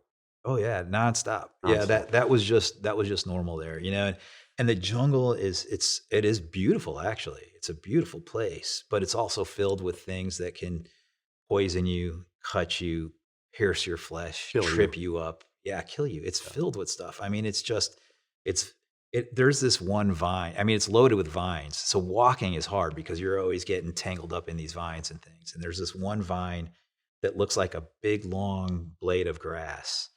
And they call it the cutter because it is sharp like a razor blade. And it'll actually it'll cut your skin. Just and brushing up against it. Just touching it. Wow. Just touching it. And then, there's all kinds of critters, ants and stuff that sting. There's these little tiny microscopic ants that once they get on you, they leave like this acid trail. And so it feels like a jellyfish sting. It was just insane. The worst thing were the ticks. I don't know if you've ever run into this. I didn't know these existed. These ticks were super tiny, little tiny ticks. And you wouldn't run into just like one. You would get hundreds of them. And Keith, Tom, and I, we would be like, monkeys picking stuff off of each other. we would be scraping these ticks off of each other's backs. You couldn't you just scrape them with your fingernail, and they would go everywhere, man. Like I had them on my nuts, right? And I So couldn't. who's picking those off? Yeah, I couldn't get them all. I couldn't get them all. And I remember one time, I had these things and it's itching. It's terrible, right? And I go to the bathroom and the ticks are swelling up with blood, and they're starting to get bigger, right? And so I'm going to the bathroom, and then they see the light of day, and for whatever reason they just let go and they just dropped off. And I was like, oh, thank God, man, no more ticks. But it was like a recurring thing. Yeah. Are the FARC guys, are they in hammocks or bedrolls or anything like that? Like, did they have stuff to sleep in, or are they just laying on the ground next to you guys? Yeah, they had full gear. So, and the way they travel is they carry a bug net. They carry what we call the tent top, which was just a simple tarp, and they had usually hammocks. And so they would tie, and they don't need anything to make camp. They have a machete, and that's all they need. They'll tie their hammock up between two trees, and they'll tie their tarp up, and they're all set. Oh. And they would put a tarp up for us too. Oh, okay. Yeah, they put a tarp up for us. Did it rain a lot in those 24 days? Yeah, I think every day. Yeah. Man. Some of the things that I experienced, I remember kind of sleeping in obscure environments in Iraq. I found myself doing this, and I'm curious if you did too. When you slept, because it's a sub or unconscious state of mind, were there times where you'd fall asleep and you'd wake up forgetting that you were there? Like how fucking horrible is that? Like waking up and then realizing no, this is real. That wasn't a fucking nightmare. Yeah. That happened a lot? That happened a lot. And that happened even in those 5-minute rest breaks. Wow. I mean, I remember laying on the side of the trail, and it must have been set up kind of like a reclining chair, the way it was at an angle. And when I fell asleep, I thought I was at home in my recliner, having just a great nap, man. It was just a wonderful nap. And then they woke us up, and I'm like, oh my gosh, I'm wet, I'm cold, and I'm a hostage. Real. Yeah. Yeah. That happened a lot, man. I would dream about being free all the time. That was a good thing sometimes, but sometimes it was a very painful thing to have a dream, because I don't know, for some reason, those dreams were extremely vivid. When I would dream that I was free, it was like real. Like it felt like I was really free. And, one time I had a beautiful dream about my daughter, and I was sitting in a chair like this, and she was on my lap, 9.5 years old. She had these tight little braids in her hair, and the whole dream was super real, and I just got to be with her and hug her. And then when I woke up, of course, realizing I'm a hostage. At that point, they had us locked in boxes, and I was crushed. That was one of the hardest days of my life, actually. It's interesting, I don't know if other people have the same thing, but when I was crushed like that, super depressed, super sad, I didn't have the strength to hold up my own head. It was like I just couldn't lift my head. It was weird. It was everything was heavy. And the only thing that helped me out that day was when Keith and Tom noticed, how dark I was at that moment. They just, one on either side, wrapped their arms around me. And that was like what got me out of that. It's like, okay, I got to get home and see her. Did you guys kind of almost rotate having moments like that where the other two would have to be there for the third kind of thing? Was that a common? In a way, I mean, there were times when we would get bad news and we would all go for a dive, all three of us. But there were other times that one would go down and the other would, one of the others would try to lift them up. And we became super in tune with energy, and I believe this, like even right now, you can sense somebody's energy, and you could sense without them saying a word if they feel good or if they feel like shit. And I think the three of us got super in tune with that. And when it was possible, we would try, to lift each other up. And that's one of the reasons why, like I always say, I'm glad I wasn't alone. I wouldn't want even my worst enemy to have to suffer that. But I'm glad I was with Keith and Tom. The initial movement, so you've got 24 days. Then you finally get to kind of the first holding place. How long were you there for, and what did that consist of? So the holding place was it was made out of wooden boards, and it had like a tin roof on it, and it was set up. It was set up so that they would lock us in this thing, and there was no way out. And we called that place, we named it Monkey Village in the book. You'll notice, and we called it Monkey Village because it was always monkeys going overhead, And this thing, it wasn't a brand new building, It looked like it had been there for a while. The wood was kind of rotten in certain areas, and we started to find things in there. Like there was a post that went right through the middle of it, and you could see markings of like what looked like chains. And then I found a piece of a chess piece in there, and we started to realize that was probably used to hold hostages. We weren't for sure yet, but we were like, this place seems like it had a purpose. And we were only there for 2 weeks. And while we were there, I heard the sound of nonstop chainsaws. I was like, that's weird, man. Are they making a field? Are they going to plant some coca, slash and burn and make a coca field? I didn't know what was up with that. And eventually I found out they made a new holding area for us. And it was fenced in with just basic fence, like wood fencing that they made themselves. But it had 3 boxes inside. And each box was made out of this freshly milled wood. They used a chainsaw, and they took down trees, and just by hand with a chainsaw, they milled these wood boards and built these boxes. And that's where they held us for a few months. And so at night, they would lock us in the boxes, and during the day, they would let us come out. And but they wouldn't let us leave that area, And at that point, it was clear they wanted to keep us alive. And so what they did for hygiene purposes is they set up this huge water tank inside this thing. It was like a 300 or 400 gallon water tank, and it was elevated up and had a little hose on it. And they used a gas pump to fill it up every 3 or 4 days or something like that. And that's where we would get water, and we would use that to rinse off. And at that time, when we were locked in those boxes, we started to hear a lot of ear activity, and it became every night. You would hear an airplane overhead running what I thought was a search pattern. It was just doing like a zigzag, and it was covering the area looking for something. And I thought that's what we would do. That's the type of search pattern we would do if we were given, an area, look for a target in this area. We would do a basic search pattern, and it would do it every night. And I used to look at that big water tank, and I used to think, man, there's some openings in these trees here. If they hit that with an infrared sensor at the right angle, it'll be like a big light bulb. Because with infrared, water is going to be way cooler than everything else around it. It will just illuminate.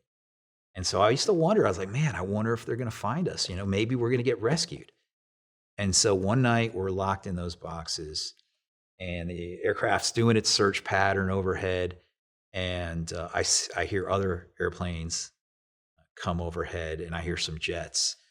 And within moments of the jets arriving, they started bombing.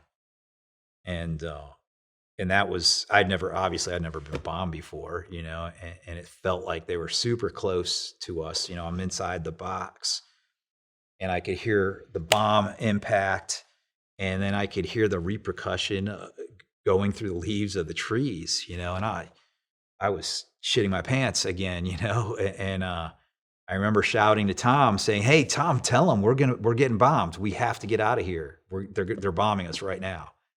And so Tom is, trying to explain to the guards what's going on. And in the meantime, we could hear their section of the encampment, and they're all packing up and getting ready to go. And they leave. And they leave a small contingent of guards there, and they, I talk about, I was shitting my pants. They were throwing up, man. They were scared. And this bombing went on for a while. Like hours? Probably, at least, I would say an hour and a half or so. My concept of time is way off when you're like that in the box.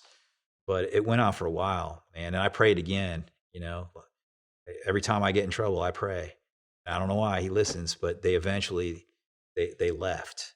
The airplanes took off, and the next day they had us They told us to pack up. They gave us these backpacks, and by that point we had bug nets and we had like a t-shirt, boots, and stuff. And we didn't have a lot of stuff, but we packed what we had, and they marched us out of there. Were you keeping track of the days up until this point?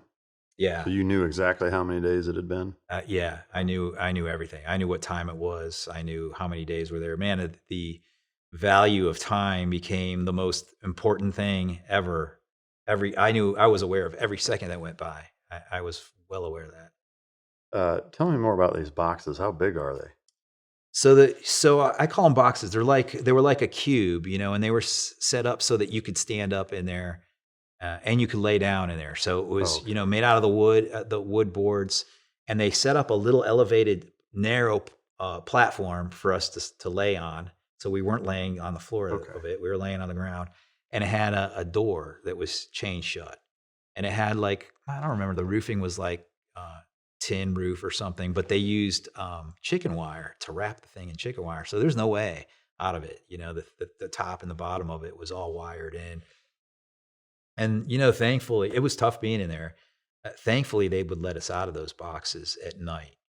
And we weren't allowed to speak to each other. So, it was a small area, but my box was here. Keith's was, one section. Tom's was another. We could see each other, but they didn't want us to say anything. And they didn't want anybody to use our names. So they gave us these other, code names or whatever. What were they? They called me Enrique. Tom, I don't remember what Tom's was. It was some, very local name. And I think they called Keith like Antonio. And, obviously they didn't want anybody to pick up on the fact that the 3 Americans were there. So they were trying to hide that. That's why they didn't want us to speak. They didn't want anybody to hear English. And what they believe is basically things that they see on TV, So if they see some, Jason Bourne movie, I don't even know if that was out back then, but that style of movie, where a satellite could zoom in and see your face and hear your conversation, they believed that was real technology. So they didn't want us to use anything, say any English or say anything at all.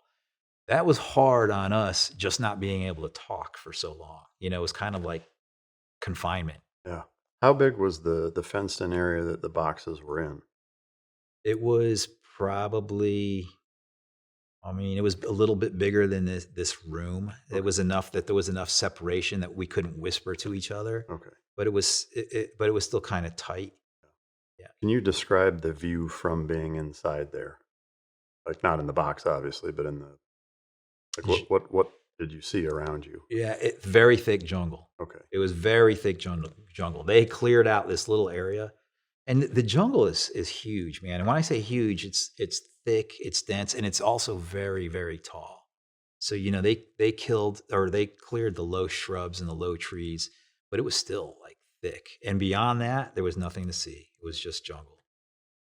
During your traveling phase of 24 days, and then, excuse me, and then the several weeks at that first holding site, did the thought cross your mind, or did you guys ever talk about trying to escape, or had they instilled kind of the fear of God that, you're going off to take a shit and you just fucking beeline it? Like, did that thought legitimately cross your mind, or were you like, I'm for sure getting killed if I try that?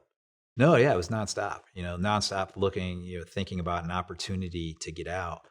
The 24-day march, though, there was nothing. Physically, we had nothing. It was hard just to take a step.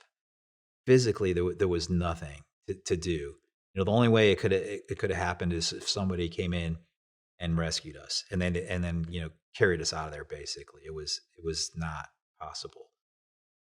Once we got into encampments, that was different, and we understood. The 3 of us understood that, and so as this thing is going on. One of the strategies that we came up with is, looking for a way to get out, but also maintaining the lowest level of security as possible so that we could have an opportunity if we had it. So one of the things we wanted to try to do was make it appear that we're not dangerous to them. Like we're not going to go and attack them or fight them or something like that. That we're just there. and this way, the thought behind that was then they would have less reason to post more guards on us or to have us in thicker restraints. So, in the beginning, they had us in restraints, but they were just made out of paracord, and they were these crazy, sinister knots that went around the shoulders and then around their necks, and they would tie it to a tree or something. And if there was any tension, it would tighten your neck. That was one thing. Obviously I didn't like it, but what I didn't want was to get chained. And so that our whole strategy was try to stay out of chains as long as we could. Is that something that when you guys were out of the boxes in the holding area and able to, kind of walk around in that area, were you guys talking in that capacity, like kind of strategizing things like that, or? Not yet. No, not yet. Because we didn't really understand what they were doing with us and why they were holding us and what their intention was for us yet. It wasn't until a little later when the FARC, they came in, we were in a totally different camp by now, and we were all looking like shit, and they came in with razor blades to shave and scissors. They gave us haircuts, and they gave us brand new camouflage uniforms. And interestingly enough, these uniforms were from Venezuela. I mean, they had the tags inside, Hecho made in Venezuela. They were from their Navy. It had Armada labels on them, which means Navy. And they wanted us to get cleaned up. They put us in the uniforms. Then they blindfolded us, put us in a boat, and they moved us for a whole day. And they brought us to one of their encampments that was active and had a decent infrastructure. It was made out of buildings and stuff. And while we're blindfolded, they put us in a building, shut the door, had us sleep there. And it turned out all of this was because they wanted to make a proof of life, a video proof that we were alive so that they could show to our families. Before we get into that, that first encampment, did you have any concept of where you were at in the country? No, None. Absolutely none. After the bombing, they decided to move you guys. Did you move from there to that next place? Was that the very next place where they blindfolded you and got you cleaned up, or was there a point in between there? No, there was several points in between there. So they moved us out of there and marched us for 4 days and set up camp in the mud. Then they moved us they probably moved us 2 times, maybe 3 times. It's a blur now, but these were like insignificant short-term camps, and they moved us a few times until they got us in this one place where they kept us for a little while. And that's when they came in, and decided to pull us out of there to make the proof of life. That place in particular, was it set up similar though, where it was a fenced-in area with boxes that you were sleeping in? No, that one was totally different. So, and it was nasty because there was no boxes. We were sleeping on the ground. That's when they had us tied to trees. They did make a fenced-in enclosure, but we weren't locked into anything at night. So their way of locking us down was with the paracord nooses, and tied to trees. And they were concerned about that because they came in and they would warn us regularly, we'll kill you if you untie your knots, if you mess with the cord, if you do anything, we will kill you. That's it. And they would finish it off by saying, Ben, it's for your, and by the way, this is all for your own security. They would try to twist it, this is all for your own security. Up until this point, had they legitimately tortured you above and beyond just the experience itself? Like, were they ever pulling you guys aside and just beating the shit out of you for no reason, or? No, thank God. Yeah. No, they didn't do that. Like I said, they were rough physically in the beginning, and it wasn't about we want to torture you because we hate you. It was about, keep moving, you piece of shit, let's go. It was more like that. It was, they try to keep us going. And up until now, did they talk to you guys much, or was it very limited verbal contact? Super limited. But they would come in, the boss of that guard group would come in every once in a while, and we would hit them with questions through Tom, because Keith and I weren't speaking Spanish yet, and they wouldn't tell us anything. So throughout all of this, we don't know anything. We don't have radios, no news at all. Like the Iraq war started, we didn't even know about that. We knew nothing. We knew nothing. We were in an absolute vacuum. And that was hard, man. And I was this, like I talked about, I wasn't cut out for college. I didn't want that. Now all of a sudden, I'm there, not allowed to speak, not allowed to have any information. And I'm like dreaming of being in a bookstore and reading books. I'm like all of a sudden starving for information. Wow. Did he tell you anything of what was going on? Or I guess what did he tell you, since it was so limited? Like when Tom would ask him questions, what would he give back to you guys? He wouldn't tell us anything. So Nothing. I mean, just basically like, shut up. I'm not fucking. Nothing. He goes, no, he would say, I don't know. The word they would say is quien sabe. They said it all the time. I hate that word. It means who knows. Quien sabe, quien sabe. Every time we had a question, quien sabe, fucking assholes. They knew. They could have said something, right? They could have said something. All he would say is quien sabe.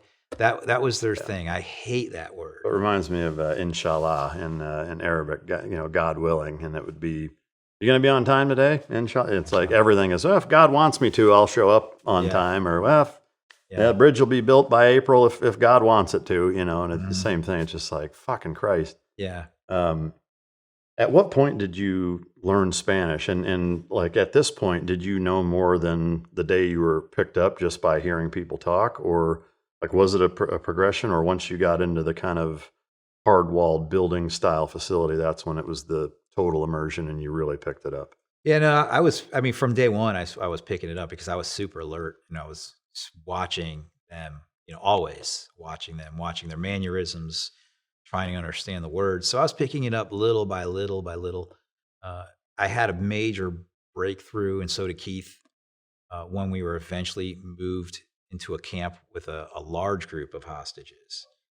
And that's when it started, they had, their treatment was different than ours. Like they had radios, they had books, they had all kinds of stuff. And so once we had access to that, like the learning took off. Before we get to that, I'm always curious about food because I eat all the time and I love it. But were you fed basically that same kind of really basic staple stuff all the way through? Yeah, like rice the entire time. Yep, everything had rice, and usually what accompanied the rice was dried lentils, beans, peas, and noodles. That was the main thing, especially in the beginning. As this went on, they were finding themselves in a situation where they couldn't really resupply their food, and so then we started to eat other stuff. But it was mostly dry stuff. And you got to remember, we're in the jungle. There's no refrigeration. Yeah. They're just, all they're doing is boiling their food. That's it. What was the other stuff you ate? Oh, we ate, whatever they can kill. So, caiman, which is like a little alligator, that was actually decent. Fish, snakes, monkeys. What did monkey taste like? It's nasty, man. It's nasty. But when you're so hungry, you're so hungry. And there's all kinds of varieties of breeds of monkeys there. There's one you've heard of, a howler that screams. That one tastes like mesquite. It's like a very dark, extremely dark meat. It has like a little of a smoky flavor to it. Is it fire cooked or boiled, or? They would try to fry that. Oh, okay. Yeah, they would fry that. Yep. And there's other monkeys that had different flavors. But the way they do things there is when they kill an animal, they eat literally every single part of it, everything, even the intestines. They eat everything. And so there were times where they would get chickens, and in Colombia, actually, chicken is a delicacy. So if they had chickens, that was good. But they eat every part of it, and of course, the hostages were going to get the worst parts of it. So whenever they had chickens, we would get the chicken heads. And they basically boiled chicken heads. The beak falls off, when they boil it. It still would have, you could tell if it's a rooster or if it's a hen because it still has that, whatever you call that, on there. And that was the only thing that they gave us that I didn't actually eat. I never ate the chicken heads. I thought, to me, that was my limit. I was like, there's not even anything on there to eat, Do you know how much weight you lost? Yeah, a lot. So I wasn't in good shape to start. So I needed to go on a diet. I was probably weighing like 220, 225 when this thing happened. When I came home, I was 143. Holy shit. Yeah. The FARC diet. Wow. Yeah. Not recommended, but effective. Yeah, but it works though, man. Ozempic. Man. All right, so back to you get cleaned up. They give you haircuts, proof of life type stuff. They blindfold you, take you by boat for a full day.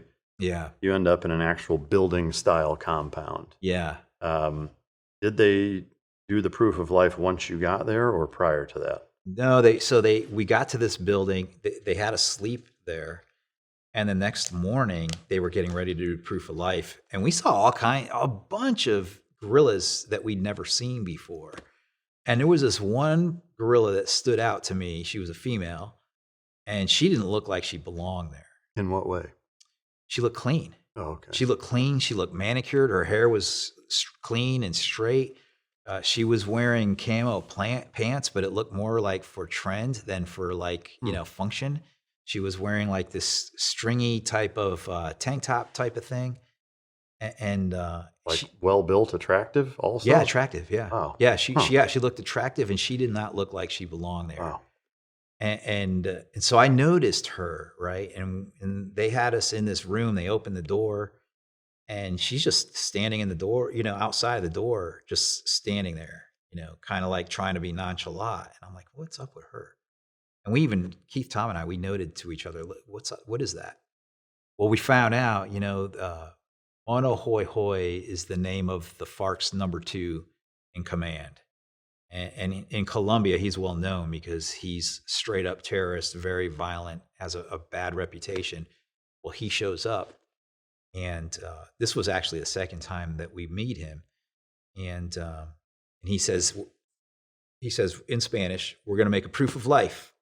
And she translates everything he's saying in perfect English. Like her English, it sounded like she lived in the U.S. maybe at some point, or was European for sure.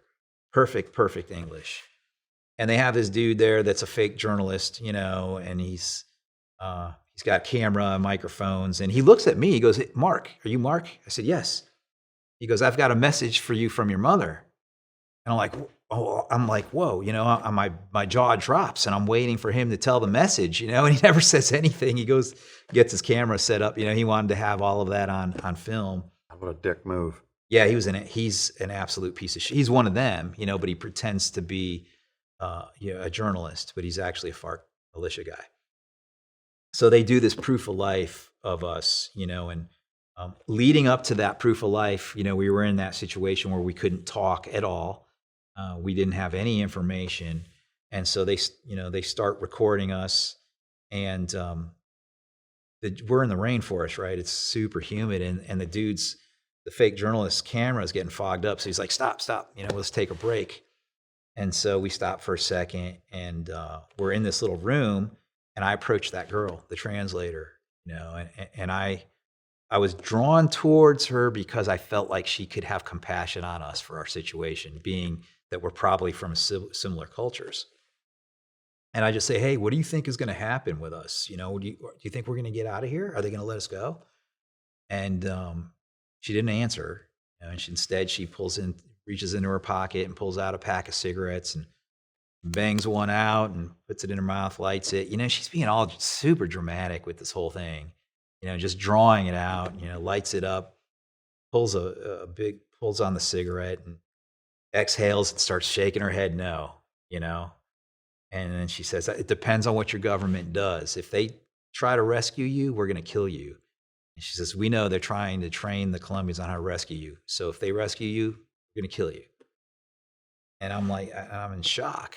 And then she asks, "Didn't you hear what happened last month?"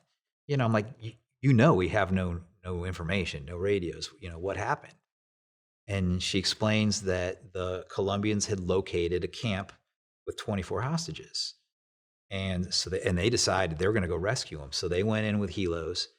And I think they even had megaphones saying, "Release them now, we're coming in." And the FARC's orders are, if when a rescue comes, to kill the hostages. And that's what they did. They mowed them down and they ran away. And the leader of the group was concerned. He's like, what if we didn't actually kill them all? What if we only wounded some of them? So he sent 2 guerrillas back and to the bodies, and they put a pistol round in each one of their heads to make sure they were dead. And then she explained all of this to me. She goes, and that's why. That's why it depends. If they try to rescue you, you're dead. So I go over to Keith and Tom. We're in this little room, but we're separated. And I tell them what I just heard. And they go back to recording. And Keith is like, hey, is this true? You're going to kill us? And so they have the three of us sitting there in front of the cameras, and they have one of their bosses there next to us. And he's like, no. If you die here, it will not be by our hands. And she's translating this, and she goes, but I think he has it wrong because we're going to kill you if they try to rescue you. And so Keith's like, well, which is it? And the dude the boss is trying to turn it around. He's trying to make it sound like if they kill us, it's not going to be their fault. It's going to be the Colombians' fault for trying to rescue us. And that was their twisted way of turning things in every way. So next, the fake journalist is like, so how do you feel about a rescue? And of course, all three of us were like, no, we don't want to rescue. We want a diplomatic solution. We want to live. We don't want to die. That was all done on purpose. Every piece of this leading up to our proof of life was done so that they could record us saying we don't want to rescue. It was all manipulation, and it was super easy for them to manipulate us. It took very little effort for them to do this to us. Wow. It's brilliantly orchestrated from the sounds of it. Simple, but yeah, the efficacy of it is pretty striking. Was there any thought process or conversation about, during that proof of life video, like some of the things you saw from Vietnam POWs where they're trying to blink in Morse code or crossing their fingers? Like, did you guys try any of that kind of squirrely shit? No, none, because there was nothing. Yeah. There was nothing for us to say. Yeah. I mean, it was there. It was obvious. We're hostages. That's the only thing we knew. We didn't know where we were. We didn't know, how long we were going to be there. I mean, we had no information to give. They knew more about our situation than we did. Right. You said that was the second time that you had met the second in command, Mono Hoi Hoi is his name? Yeah, Mono Hoi Hoi. Did you know who he was when you met him, or did you kind of learn that afterward? Yeah, we knew who he was. As a matter of fact, one of our targets the day that we crashed was called Mono Hoi Hoi HCl Lab. HCl laboratories are what's used in the final process of making cocaine, turning it from hydrochloric, turning it from paste to powder. And so we were looking for one of his laboratories. Oh, okay. And so we knew. Yeah, I knew who he was. And so you recognized him when you saw him? Yeah. Yeah. Was that a little bit of a oh shit moment? Yeah.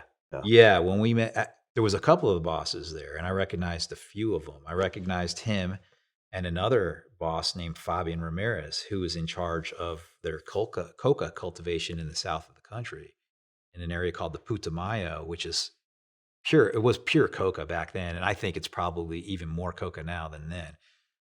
But I knew who he was too, and he also had a bad reputation.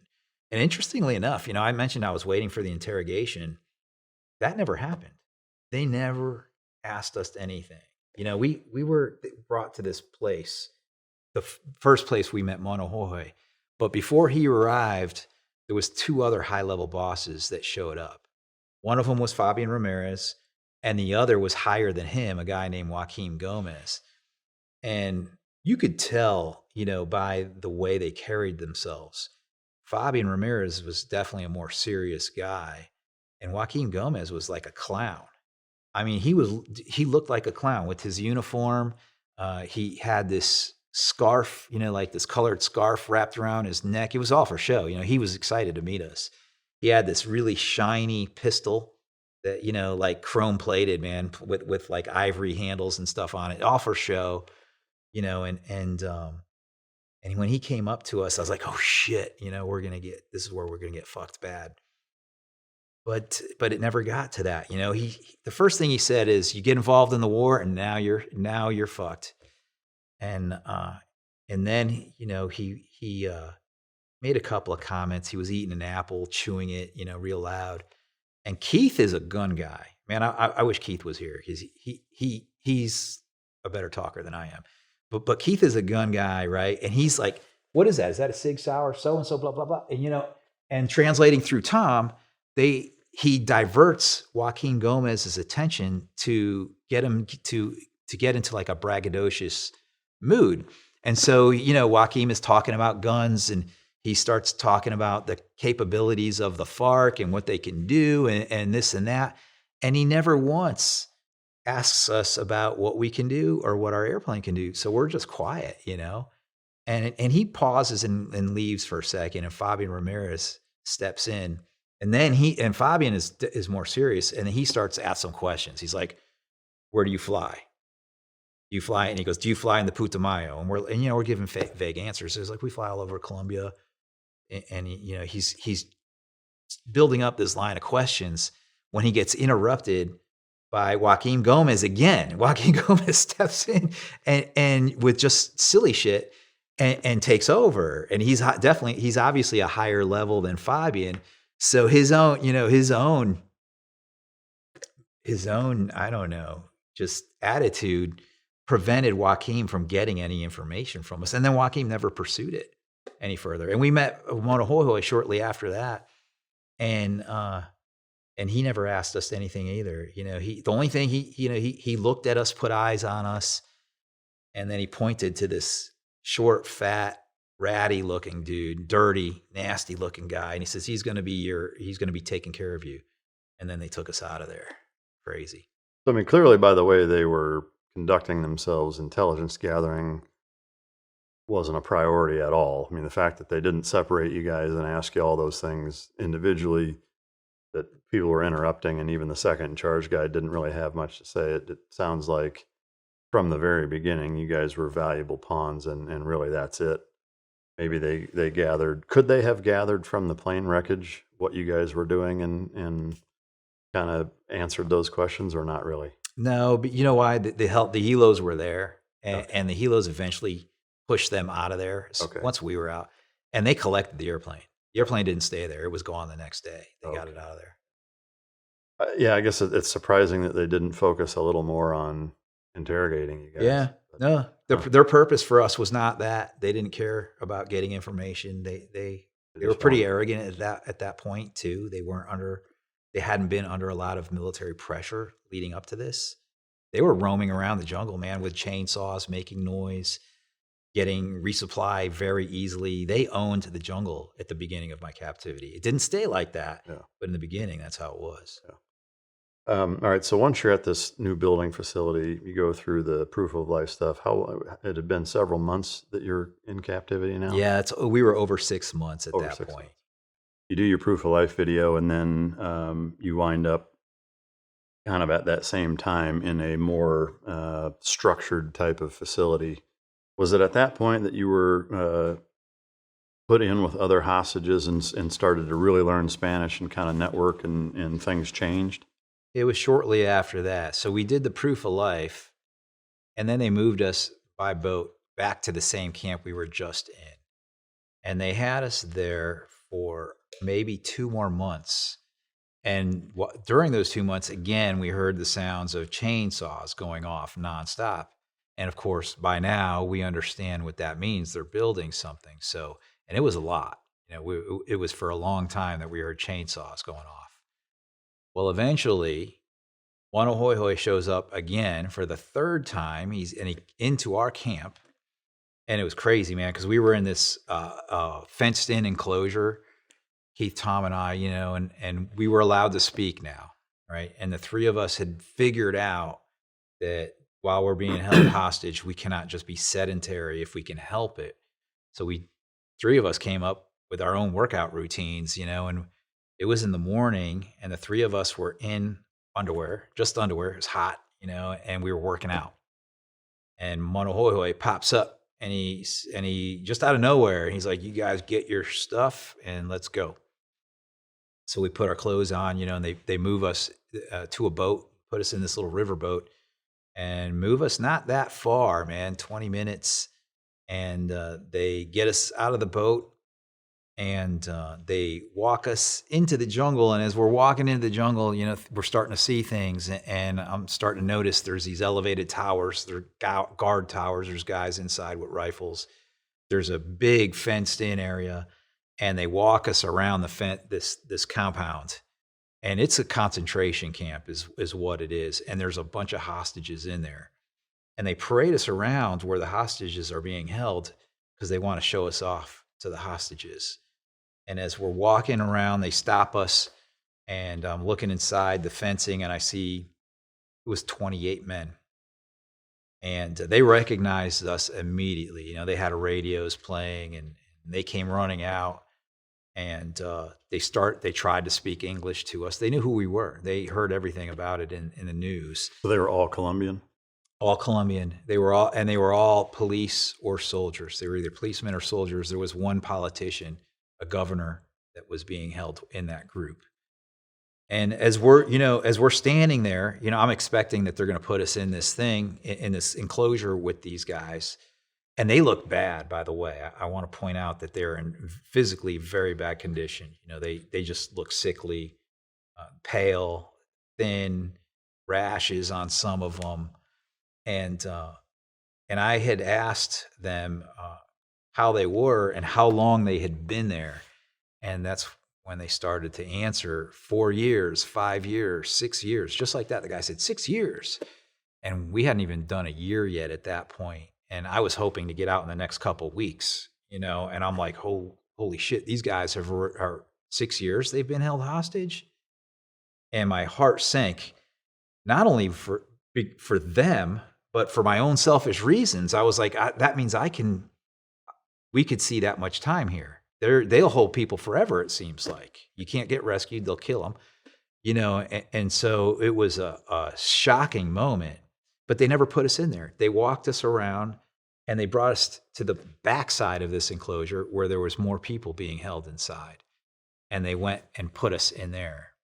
And these were all civilian hostages. And as they were putting us in there was a woman, very famous hostage that they had captured. She was running for president. Her name's Ingrid Betancourt. She's my friend now, right? But she was being a little bit of an asshole that day because as they were putting us in, she's like, "Stop! There's no room in here for these gringos. Get them out of here." She was trying to prevent them from putting us in there. And Keith, Tom, and I were like, "What the fuck? We don't want to be here either. Let us go." We didn't understand that. Nevertheless, the FARC didn't care. They put us in there. And from that point forward, we got to know the other politicians, and really most of them only spoke Spanish. Ingrid spoke English. And so we learned Spanish very quickly, and they had books, and one of them had a dictionary, an English to Spanish dictionary. And so we started reading, and they had Harry Potter in there. In Spanish? In Spanish. And so, they had the first 4 Harry Potter books. And so I was working on Harry Potter, the first one, had a notebook too. And so I'm reading, chapter by chapter. Every time I ran into a phrase or words I didn't know, I'd write it in my notebook. Then I would borrow the dictionary and look it up, and then I would reread it.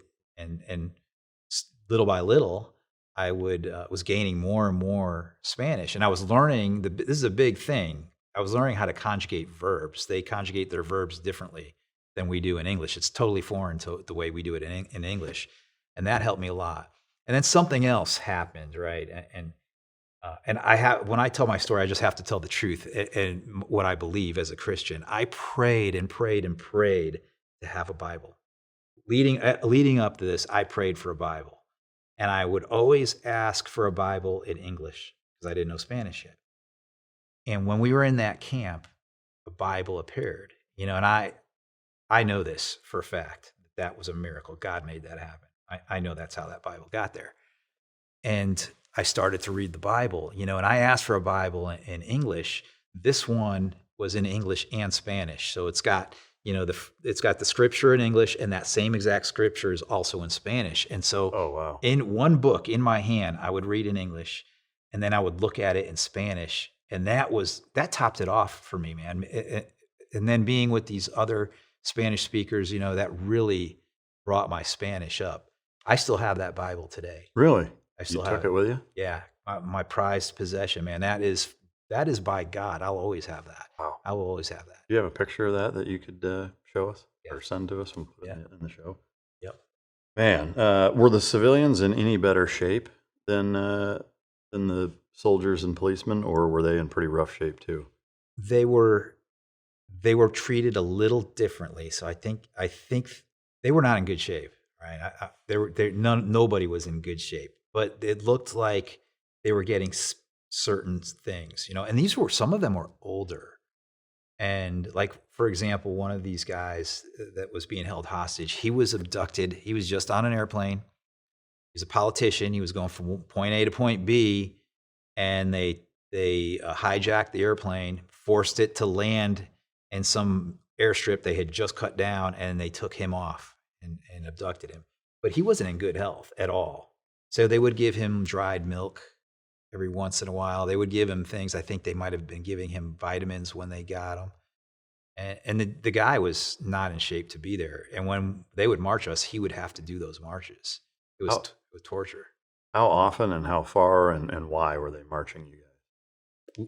It was frequent, and it became more and more frequent as time went on because military pressure was building. In the beginning, it was like maybe every 4 to 6 months. We got into this concentration camp, and we were there for around 9 months. And they were forced to move us out of there. Oh, okay. So outward pressure made them move you guys. And so every time you were marching, it was being moved from one location to the next? One location to the next, yeah. So for that entire 5-year stint, the routine nature of being uprooted and having to move somewhere else because of that was pretty frequent.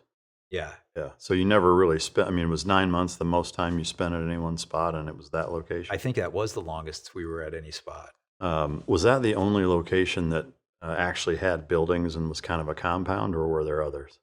There were others leading up to that, but after that, that was the last location that had actual buildings in it. They would try to fortify other encampments after that, and they would do it, but we would be forced to move again, and it was becoming more and more frequent that they would have to move us. And so they had figured out that they don't have time, and they don't have the resources, and they weren't able to get the resources either to be able to build up these camps. They also weren't able to make noise anymore like they used to. They would run chainsaws in the beginning. As the years went on, the military pressure was building, and they couldn't do that. It was too risky for them. Do you know now, I guess, looking back on it and what you've learned of what was going on while you were in this capacity, was the fact that the three of you as Americans kind of changing the game? Because obviously a big group of hostages, if they're all Colombian nationals, isn't as big of a deal to the geopolitical situation. Was the fact that you guys were there, was that why the Colombian military was stepping up the pressure immensely? It was a few things. Remember, our charter, my mission was only counter-narcotics. We were not allowed to do anything that was counterinsurgency. Well, when they abducted us, that changed everything. That changed the U.S.'s point of view on how they were going to continue to support Colombia. It used to only be counter-narcotics. And now that they took us, that really changed the entire strategy. So that was part of it. And back then, George Bush was the president. And remember, his policy was to never negotiate with terrorists. And at the same time, Colombia had their best president ever, President Alvaro Uribe, conservative. He had the same policy.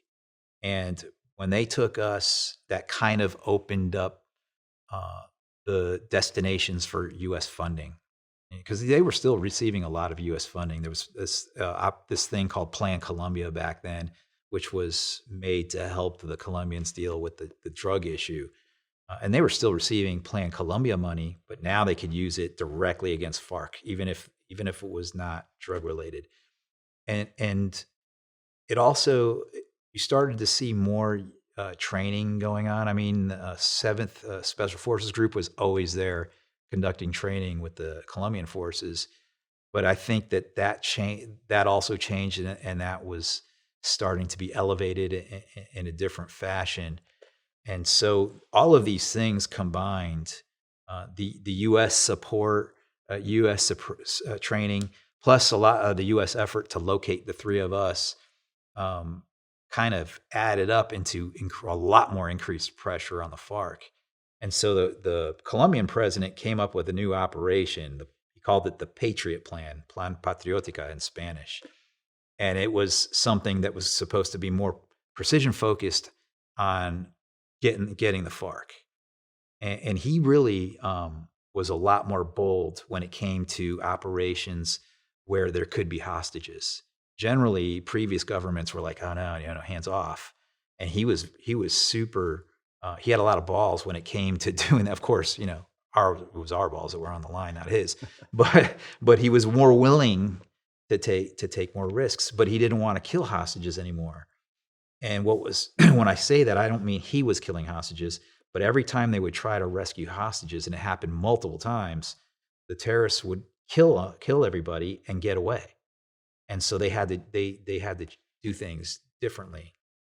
It would seem to me, if I try to put myself in the FARC leadership shoes, they had to have known that having you guys was a big part of that. If it were me, like obviously we know, if it's been this amount of time and the United States government isn't paying ransom, they're not negotiating, it doesn't, to me, like the risk wouldn't be worth the reward to hang on to you guys. I'm surprised that they did for that amount of time and continued to be scattered like cockroaches over and over and over, when it probably would have helped them out if they just turned you guys loose. But they don't think like that. Like, first of all, they have no value on human life, right? They Well, don't I care. mean, even kill you then. I mean, Yeah. like to keep you, it would seem counterproductive. They're not going to get the juice. The juice isn't going to be worth the squeeze to keep you guys. I mean, to me, irrespective of whether or not you value any human life, like if it goes from being able to operate freely and not move you guys to where now they can't make noise, they're having to run constantly.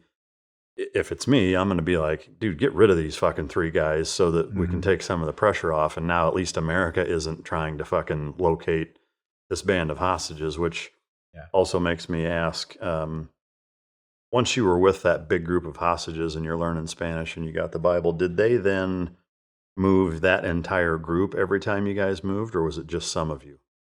Yeah, well, no. Once we left that camp, they split us all up, and they divided us up into a bunch of different groups, and they took just the 3 of us and moved us with a small group a smaller group of guerrillas led by a crazy guy, and they held us for another couple of years.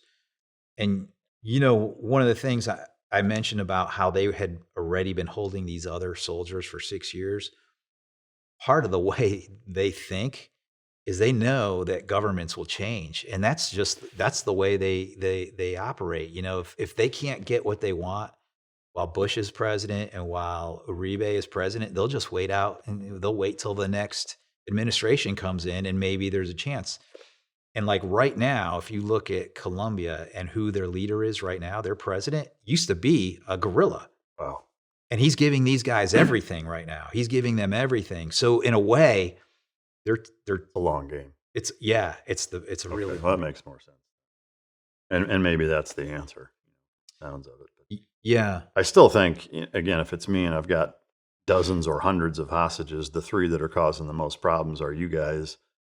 Because as soon as you have American citizens who were working on behalf of the United States government for a sanctioned operation or mission, that changes everything.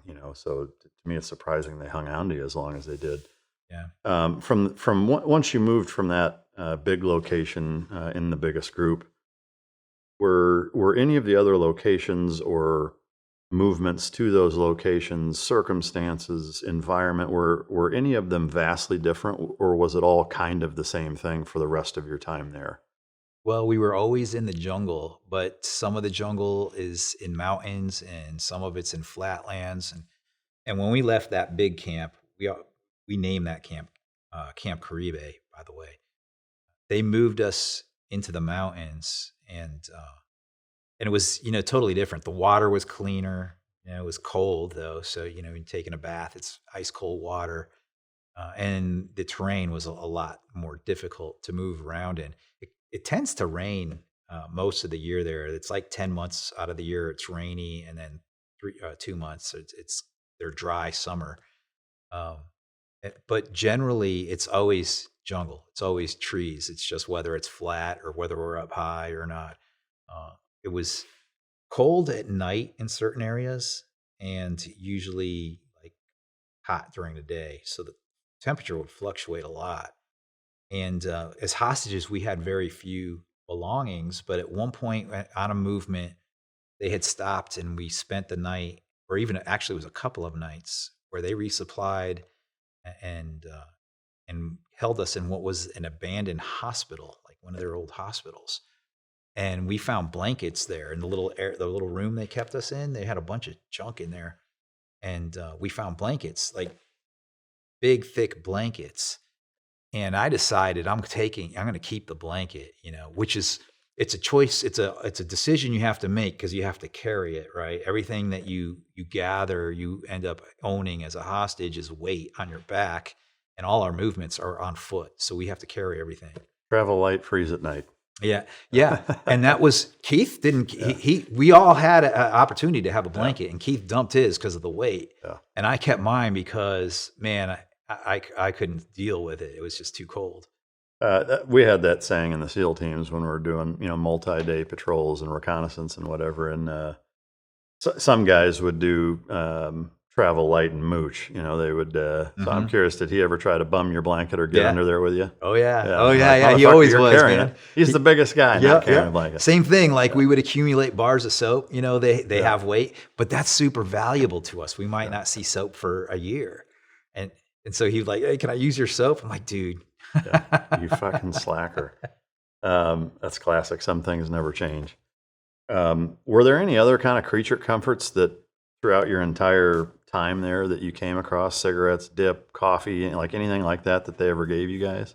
Yeah, they gave us coffee every morning. Oh, really? Yeah, every morning. Colombia for you, right? Yeah, black coffee. Yeah, but they didn't use their good locally grown coffee. Really? They would use Nescafe. I couldn't. It's like the world of the Bozos, man. It's like backwards. Instead of drinking coffee locally, they would use instant Nescafe. But that was important to us. And they would also give us cigarettes. They would issue us cigarettes. And so this group they live by Marxist communist doctrine, and they do that issuing type of philosophy. And they would even issue us, the hostages, cigarettes. And we didn't smoke. I mean, we would pretend to smoke so that we could receive those. But they were extremely important to us in the form of bartering. So, this is not a highly disciplined group of people, but they really love their nicotine. And so we would use the cigarettes for a lot of different things. Information, like I mentioned, soap. With other prisoners or guards? With guards. Really? Yeah, with guards. It was like it was like its own economy. Now, of course, they're not allowed to do that, but they couldn't, these are kids. Most of them are kids, by the way. And they can't help it. They need cigarettes so bad, and so I traded cigarettes for a bunch of different things that I wasn't supposed to have. What can you run down like the most common list? Soap was one of the things that I often needed. I ended up getting a pair of scissors. I somehow, and I can't believe the guy gave it to me, but I was able to get a fishing line and a fishing hook. Really? Yeah, and I still have that. Were you able to fish with it?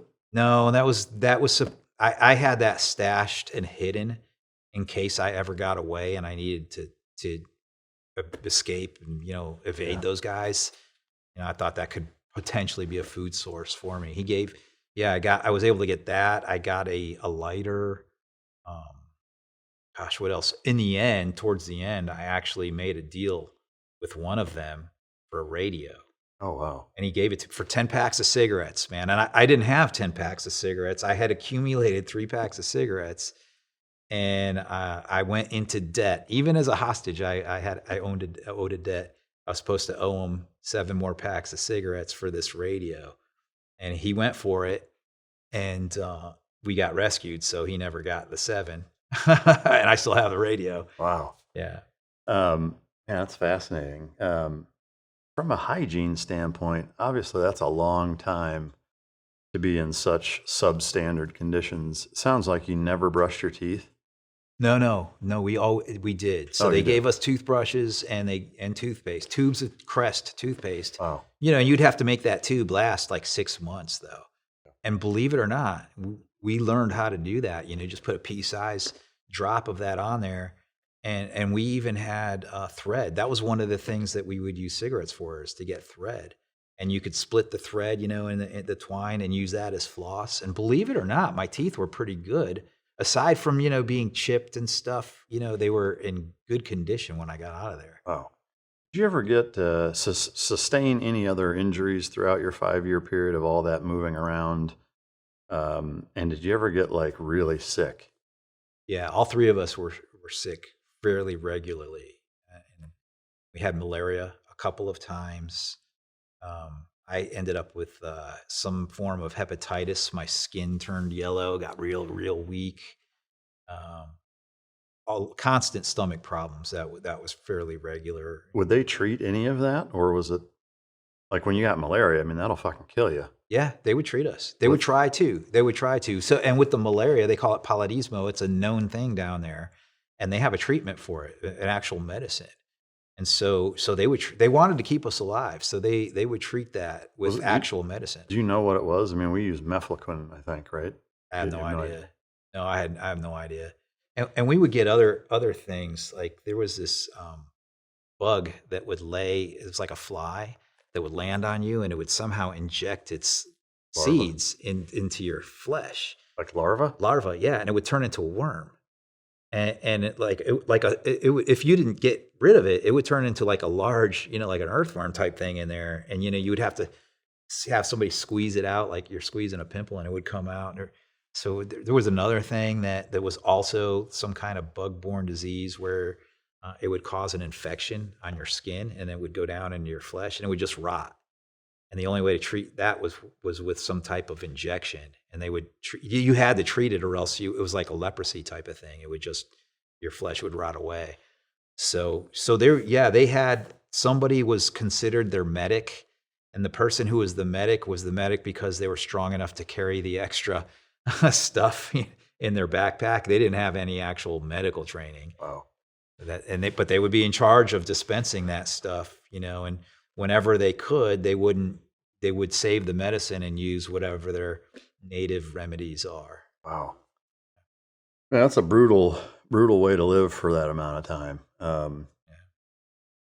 I guess kind of jumping around a little bit and sort of fast forwarding in terms of we'll get to the final rescue, but were there other rescue attempts? Was there talk of that? Was there ever evidence of people, whether it's the Colombian government or whatever, trying to rescue you guys that forced a change in routine?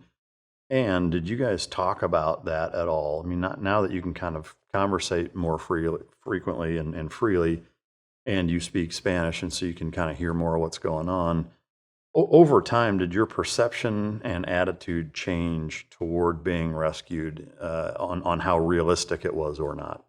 Yeah, for sure. In the beginning, after that first proof of life, we understood what the deal was during a rescue, and it was scary. It was scary. I was scared of a rescue. But that's when we came up with that strategy to try to minimize the levels of security. And we actually were very successful at doing that for a while. We got to the point where we weren't tied up with anything, not with cords and not with chain. And that was super important, because I, even now, still believe our best way out of there was going to be a rescue. And the only way to survive the rescue is if we can scatter and disperse. And the moment the rescue shows up, we need to make distance. It doesn't need to be a lot, because that jungle's so thick, man. If you can make it into a tree line, you could disappear. And so that was the whole idea of staying out of chains, just to be able to maintain mobility. And when the rescue came, just spread out, each one of us in different directions. Maybe we're not all going to make it, but perhaps one of us can make it. And so that was the deal. That was our strategy leading for the entire captivity. The other thing we would do is we would just scope out where we were and try to understand what the enclosure was like, because it was always different every time, and which direction we would want to move into if we needed to get away during the rescue. Obviously we don't want to run towards their camp. We want to know where that is and head in the opposite direction. So we would try to as best as we could figure out where they were in relation to us, and which was the best path to make just that little bit of distance. Yeah, no, that's a good plan and smart for sure. During that time, were there times where you guys were privy to or saw any of the actual narcotics product being moved? Like, were you ever in areas where you saw the logistics taking place, where you saw like truckloads of cocaine driving by or anything? No, we never saw actual powdered cocaine. I mean, we knew one of the guards we befriended had told us they were guarding, cocaine at that moment. They had moved us through coca fields, and that was the reason I was down there in the first place. And they would tell us, "Don't step on the plants. They didn't want us to step on them." They had these little saplings or whatever they had just planted. And every time somebody wasn't looking, man, I would be like squashing those coca, just one plant at a time. And we had stayed in some coca laboratories too. Not that were actually functioning at the time, but that were, definitely coca laboratories. And there was a scale there at one of them that we stayed at, and we had weighed our backpacks. And just out of curiosity, we were like, how much do these things weigh? Mine weighed in at 47 pounds. I was like, oh my gosh, man, what am I carrying in this thing? And over, as a hostage, you can accumulate things. Like if one of them throws away a bug net, you're like, well, I need two in case this one breaks, I'll have an extra. And so I, believe it or not, I accumulated a couple of things. And also they would have us carry like food for them, dry rice or whatever. And so, like nowadays I ruck, and I'm not going to go near that way ever. No, like 20 pounds is it for me. Yeah, I can imagine the memories that brings back. Did they not go through your shit that way? Like every time you move, like inspect your bags and be like, hey, what the fuck is this? Or like they did? Yeah, they did. Yeah, they inspected our stuff. And so like the important things, you'd have to hide those. So like the lighter that I had, the fish hook and everything, I would never have that in my backpack. It was always on my body, always. And whenever they did one of those things, I would try to slip it into my underwear. They didn't strip search us. They would go through our things, and they would take stuff. So no prison wallet, never having to shove anything up your ass. No, man, no. Yeah. Mine's too tight. Nothing's fitting up there anyways. No. So throughout the entire 5-year period, it sounds like they never really tortured you and beat you, and other than just kind of manhandling you around and rough, there never came a point where they isolated you guys and turned the screws on you or anything like that. No, it wasn't like that. I still consider what they did torture, but it wasn't like beatings. It wasn't physical torture. Yeah, it wasn't physical in the sense of beatings, but they would do other things to us, like lock us into extremely confined spaces so that we couldn't move. To me, that's still torture. Oh, for sure. They had built an enclosure for us that we couldn't stand up in, and they tried to hold us in there for a length of time. And we were there for a few weeks. We couldn't stand up. We were crouched over. Like the entire time? We weren't there for long. We went on a hunger strike. We refused to eat food until they took us out of there. But I mean, like you were in those containers 24/7. No. Oh yeah, when they had us in that, yeah. But that it didn't last long. But yeah, they would hold us like that for 24/7. Like how many days were you kept in that type of condition? The one where we couldn't stand up, we were there for maybe 2 weeks, and they built it on top. It was crazy, man. They the way they would manage waste is they would dig a hole and bury it, and of course it smells terrible, and they built it right on top of a waste pit, and it was just low, and we were there for like 2 weeks, and we made the decision, to not eat, to go on a hunger strike until they took us out. And we got very lucky because the guy that was in charge of that group, a psycho, man, and he never would have taken us out of there.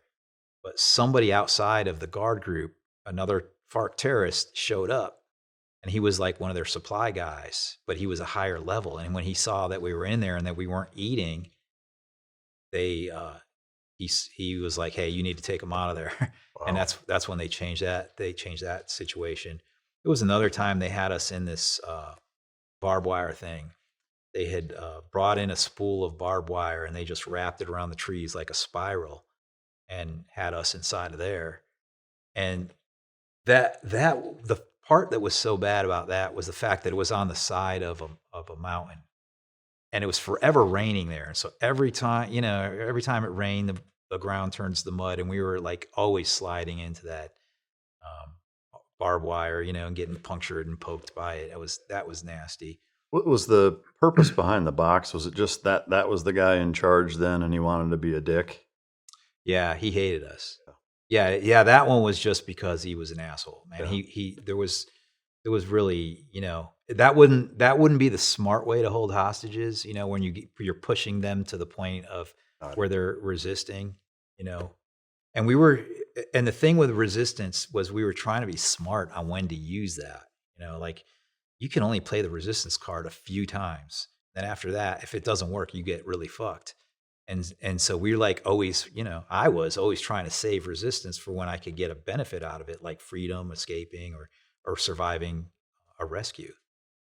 Did you shit normally ever in that 5-year period? Yeah, there was a couple times. Yeah, there was sometimes. I mean, it was weird. I would go from diarrhea. One time I had severe constipation, and I didn't go for like 2 weeks or something. And, it was always up and down. And believe it or not, though, my stomach got used to, as the years went on, I started to get used to the water and used to the food, and it was just didn't get sick as much. Yeah. Do you never eat rice or noodles again now? Never, man. I'm keto right now. I don't. Really? I don't eat any of that stuff. Yeah. Is that a part of it? I don't like rice anymore because of that. Yeah. It's just I'm so sick of it. Yeah. The rest of it is just for health. But yeah. All right. So moving into kind of the final stage, did you guys get the sense that the pressure was increasing to the point where a rescue was more likely? Like when it happened, did it catch you totally off guard, or were you kind of expecting it? No, we were starting to see signs that things were changing. We saw the behavior of the FARC changing. They were being more quiet. They couldn't supply themselves. I mean, it was to the point where there was no food, and they would try to ration their food and stretch it. And so everybody was dealing with starvation for a long period of time, actually. But then we were also hearing a lot of activity overhead, helicopters, Black Hawks. And there was one day when they were moving us, and they were scared, and normally we would move in single file. Well, they knew that the Army was super close, and instead of being in single file, they moved us like a comb. And the reason they did that was so that we made less of a track, and so they knew the Army was close. And we were moving, and a Black Hawk flew overhead, man, and just buzzed the treetops, just buzzed it. It was like, phew, it was fast, it was loud, it sounded violent. I remember getting a glimpse of it, and it looked like a big great white shark just passing overhead, and it scared the shit out of the terrorists. And Keith, Tom, and I, we were wondering, we were like, do the Colombians fly like that? We thought they flew, we didn't think they flew, just touching the treetops. We thought they flew high. And we started to wonder if those were American forces. And of course, we later found out that it was the 160th that was performing operations down there too. And so the pressure was really, really building up on the FARC. And we were feeling it though. I mean, because we were moving constantly. We weren't able to eat as much, so we were all getting super skinny. But it was a good thing because it made it more possible for a rescue to work. Yeah. And as the years went on, at first I was afraid of a rescue, but I turned a corner with that at some point when I was like, man, I can't live like this forever. If let's go, let's try it and maybe we can survive. I was starting to get more willing to take a risk like that. Throughout that entire 5-year stretch, any given day, did you know exactly how many days it was? Yeah. Like you were keeping track? So always. Yeah, I always knew. I mean, time for me was the most valuable thing. So I always knew what time it was, and I always knew what day it was. And even to this day, like I love watches. Like that's one of the things I love right now. And I think that's because I value time so much. Do you have a A favorite watch or a goal watch? Like if you could have any watch in the world, price meaning nothing, what would it be? A Grail watch? Man, I don't know. I don't know. Uh, Maybe like a Patek or one of those super Yeah. fancy A ones, Nautilus or something? yeah, one of those. Yeah, something like that. Yeah. I'm not sure. Yeah. You know, I've got a bunch of different watches, and I like this one right here is something I love. It's just a Submariner, but Yeah. uh, Did you have a watch on at all during that time? Did they take it from you? yeah, I had asked for a watch from those guys, and they gave me one. Believe it or not, man, and it was a knockoff Casio. It was a knockoff, like the basic Casio, Yeah. the classic. Yeah. It was a knockoff of that, and it was spelled Cassiq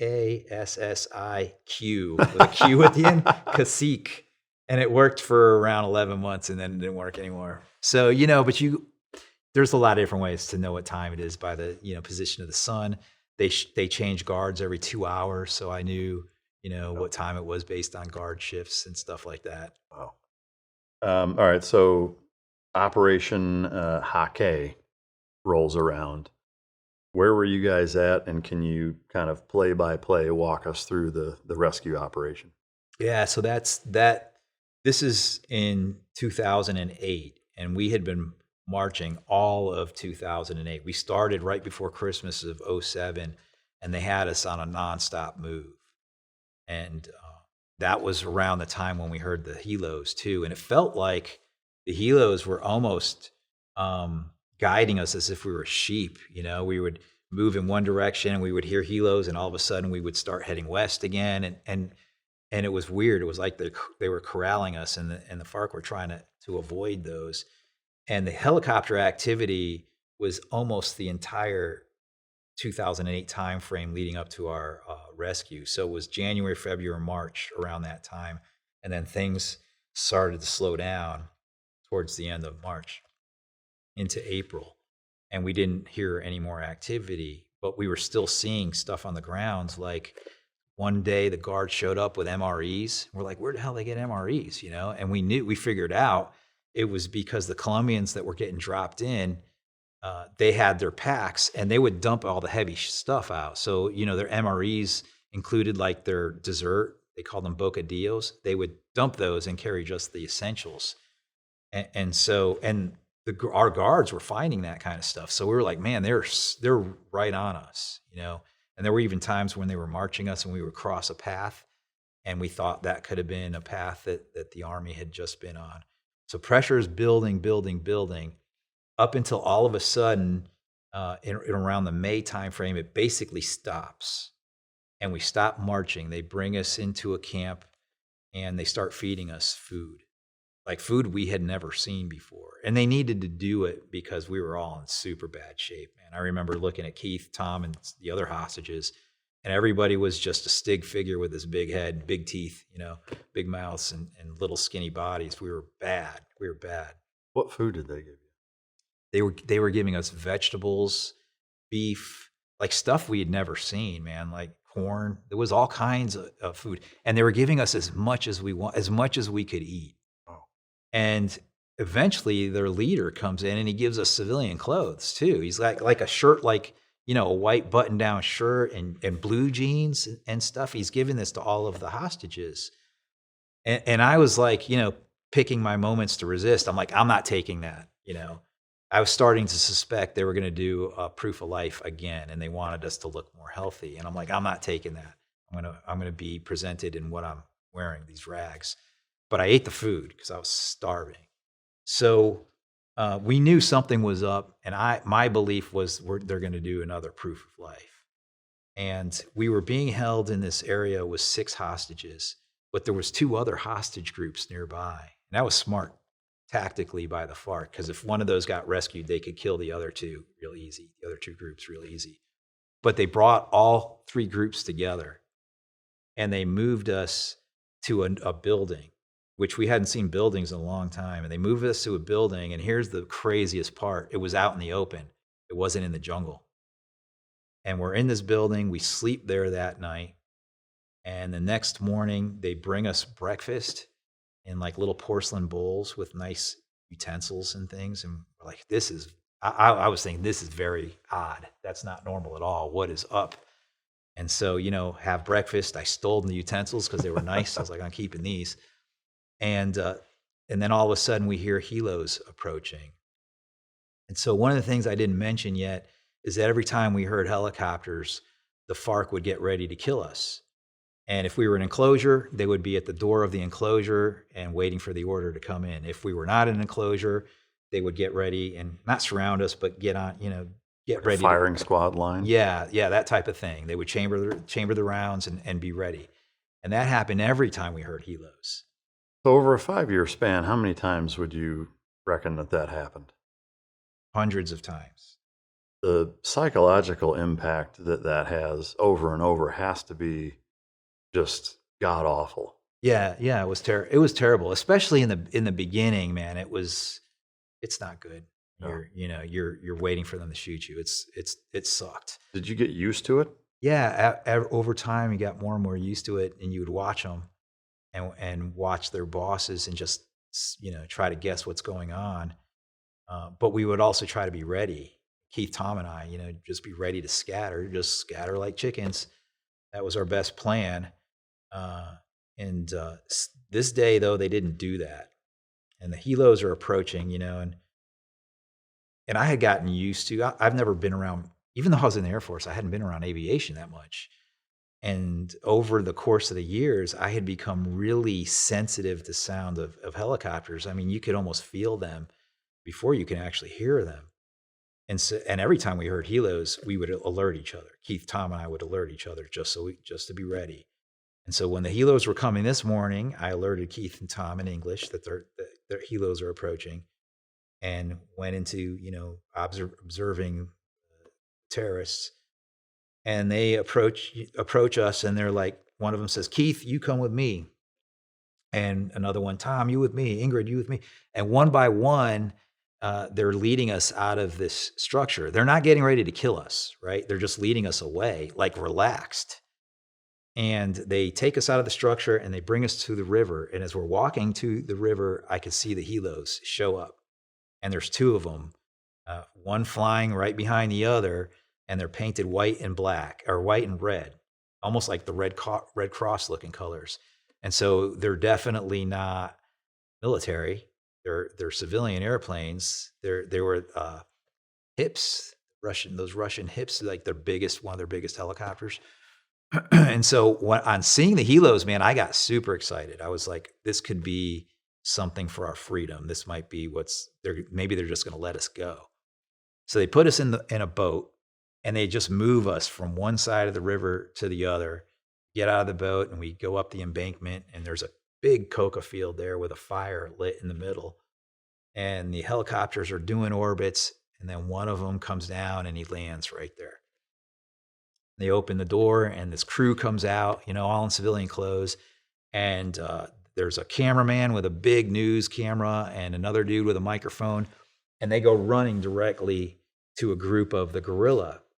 And at this location, there was a lot of guerrillas there that we had never seen before. This was the first time seeing a lot of them. And there was a high-level boss there. He was the commander of that front. They divide themselves into fronts. And they're interviewing him, and I see somebody else come out of the helicopter with a case of soda or beer, and they're bringing it to the terrorists. And I'm like, that's nice, man, a little gesture before you set us free. But then I started to notice, like, they're being extremely chummy with the terrorists, and they're not paying any attention to the hostages. And I'm like, what's up? So finally, one of the crew comes up to us, and he says that he's a doctor. And I'll never forget this guy, man. He's a dark-skinned guy with these rectangular-shaped glasses, heavy set. And he's like, "Can you guys fly? Are you in good enough health to fly?" And all of us, it was 15 hostages at the time, we're like, "Yes, let's go, man, let's go." So I'm super excited. I'm thinking a deal must have been made. A miracle must have happened. Maybe Bush did something, or President Uribe did something. They're just going to let us go unilaterally. And so I was happy. And then they started to guide us to the helicopter, as we're walking over there. some of the crew stop us and they say, listen, you cannot get on the helicopter unless we tie you. It's all in Spanish. And so that's when I was like, why do they need to tie us if we're going to set us free? So they start tying up the hostages, and I didn't want to get tied up, and I talked about choosing, when to resist, right? I was like, this is enough for me. It wasn't the smart time to resist, but it was like emotionally, I was drained. And I told them, I was like, man, I'll fight. I'm not gonna get tied up. And they're busy tying up everybody. And Keith is tied up and he's standing right next to me.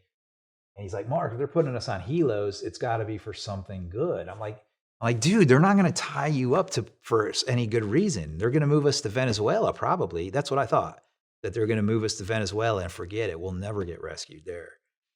So, I'm like, bitching and moaning about this. And one of the crew member comes up and he speaks English. And he says, look, my name's Daniel. I'm from Australia. We are part of a humanitarian committee or commission, and we're here to help you guys. I'm looking at this guy, man. He's wearing these Ray-Ban glasses, bleach blonde hair. He's got these beads on all over him, both wrists and stuff. And I'm like, he doesn't even sound Australian. It's like, this is bullshit. And I'm like, well, what is this about? Is this for our freedom? And he lifts his sunglasses up and he looks me eye to eye and he goes, yes. And I said, but when? He says, I don't know. I can't tell you, man, but you have to trust me. We're here to help you. That was Daniel trying to tell me who they were, without saying it. And I am slow, man. And it went right over my head. I did not get the message, and I begrudgingly said, okay, and I put my hands together, and this female that was on part of the crew, she's like with hate, she's mad, she's pissed at me. She's tying my hands up tight, man, cutting the circulation off to my fingers. And I'm like, I'm moping, I'm getting on the helicopter. Most of the other hostages, I think, are all on board by now. And I get on, and there's this big dude that's wearing a Che Guevara t-shirt. Che Guevara is like, he's an icon. If people don't know, these Marxist terrorist groups, they love that guy. He's their idol. And when I saw that, I was like, yeah, we are really fucked now, man. And that dude grabbed me, and threw me physically. I hadn't been manhandled like that in a while. And he physically threw me into a chair, and he ripped my boot. He was pissed at me. He ripped my boots off, zip tied my feet together. So now I'm zip tied hands and feet. And I'm just, I feel like terrible. I really feel like that's the end of it for us. We're going to be hostages forever. Did you have all of your stuff with you? No, at that point, leading up to this, they had given us small civilian backpacks. And they told us, put one t-shirt, one pair of pants, and like a couple pairs of underwear and a sheet, something like that. And so that's what we had. And I also put my chest set. I had carved a chest set when I was there, and I had my Bible, and my little escape kit, and a couple important things that I had in there. And that was it. So everybody gets on the helicopter, and the FARC do another thing, man. They did a series of things that are way out of the norm for the way they handle hostages. Normally, they have at least 3 or 4 terrorists to guard every hostage for movements and everything. There's always several of them for one of us.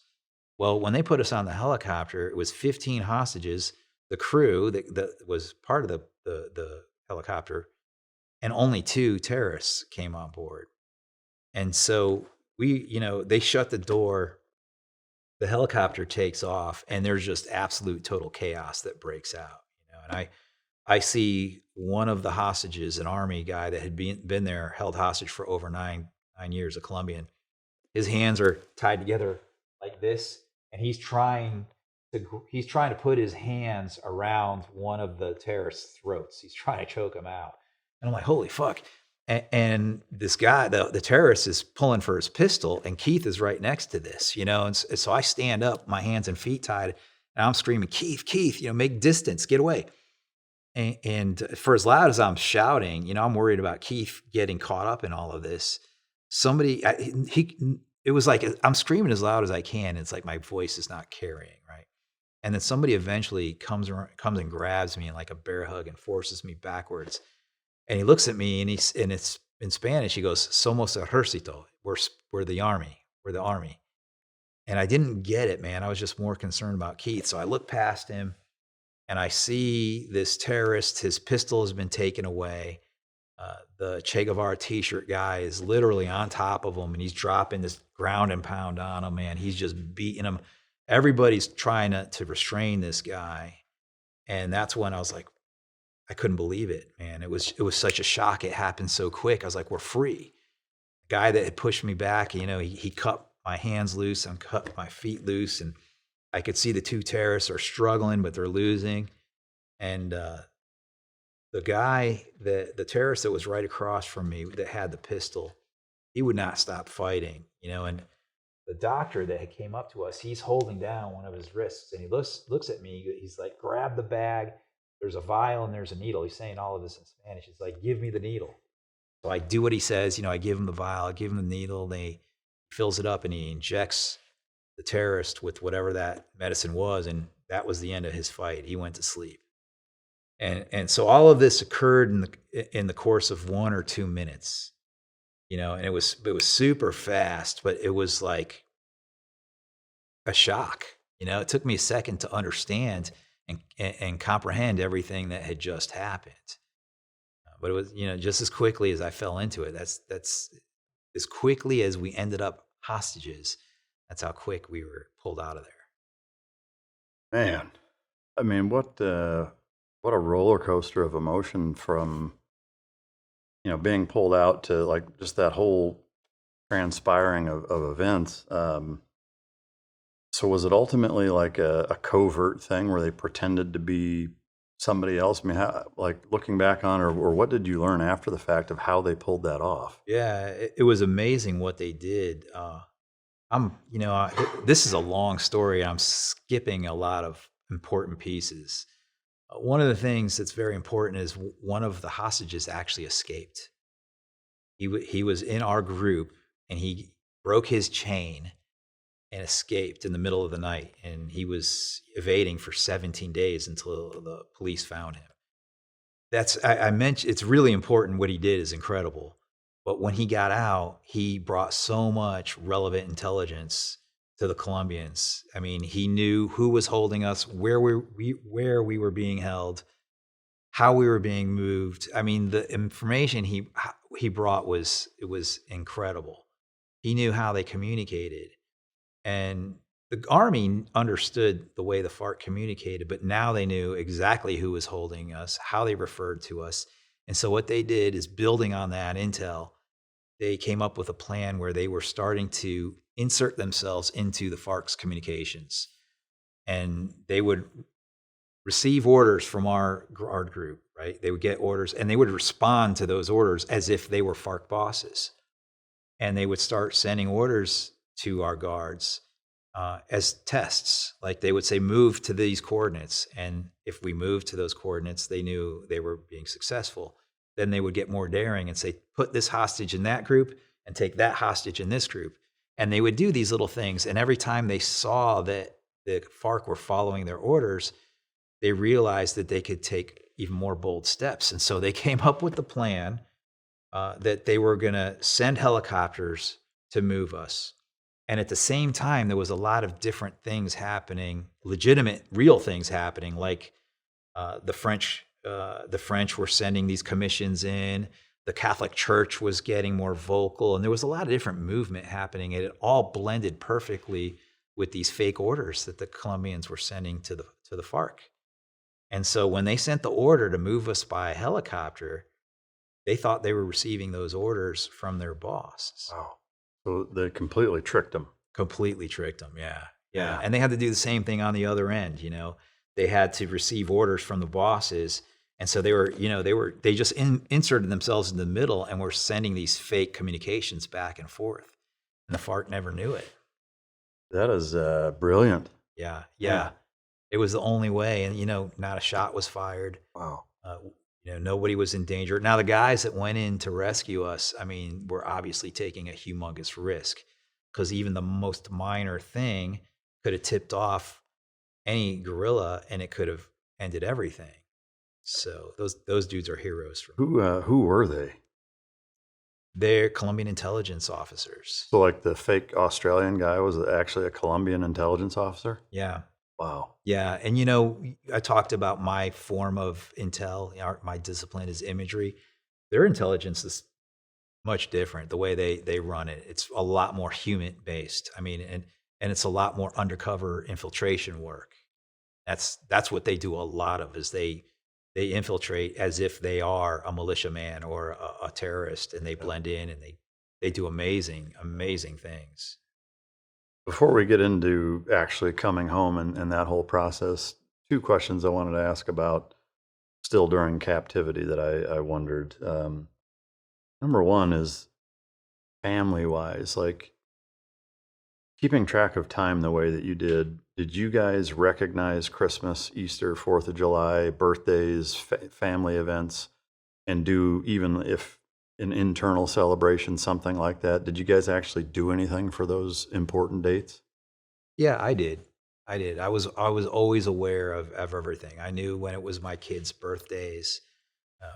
I knew when the holidays were. I knew when it was Sunday.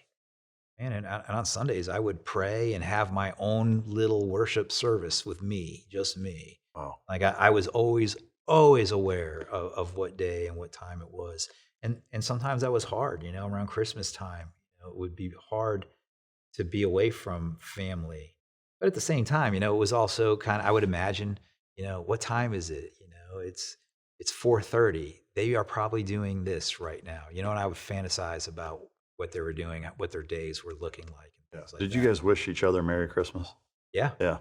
Oh yeah. Yeah. Birthdays. Happy birthday and all that Happy stuff. birthday. Yeah, man. We were very well aware. 37 spanks for your 37th birthday? Yeah. It was scary too, because the time was passing, man. And before you knew it, the third year went by, then the fourth year, and then the fifth year. And you're starting to see physical changes, and you're starting to feel things differently in your body. You could feel aging. Aging happens faster out there. Yeah. Was there ever a point where your confidence in your wife and kids faltered or wavered, where you thought that they wouldn't be there, or that they'd forgotten about you? Like, did your mind ever go to that kind of place? Yeah. It happened, with my wife, my ex-wife now, right? Oh, like it actually happened. Yeah, Oh, it wow. happened, and it's crazy, because somehow I was able to sense something was off, and I'm not gonna shit on her, but I'll say, because she didn't know if we were dead or alive, and she at one point or another decided to carry on with her life and move on. But I sensed that was happening, and one of the things that told me that was our families would send voicemails down to Colombia in hopes that they would get played on the radio and we would hear them. And it wasn't often, but there were times when I would hear messages from my family. Oh, shit. Yeah, and I would hear my mom.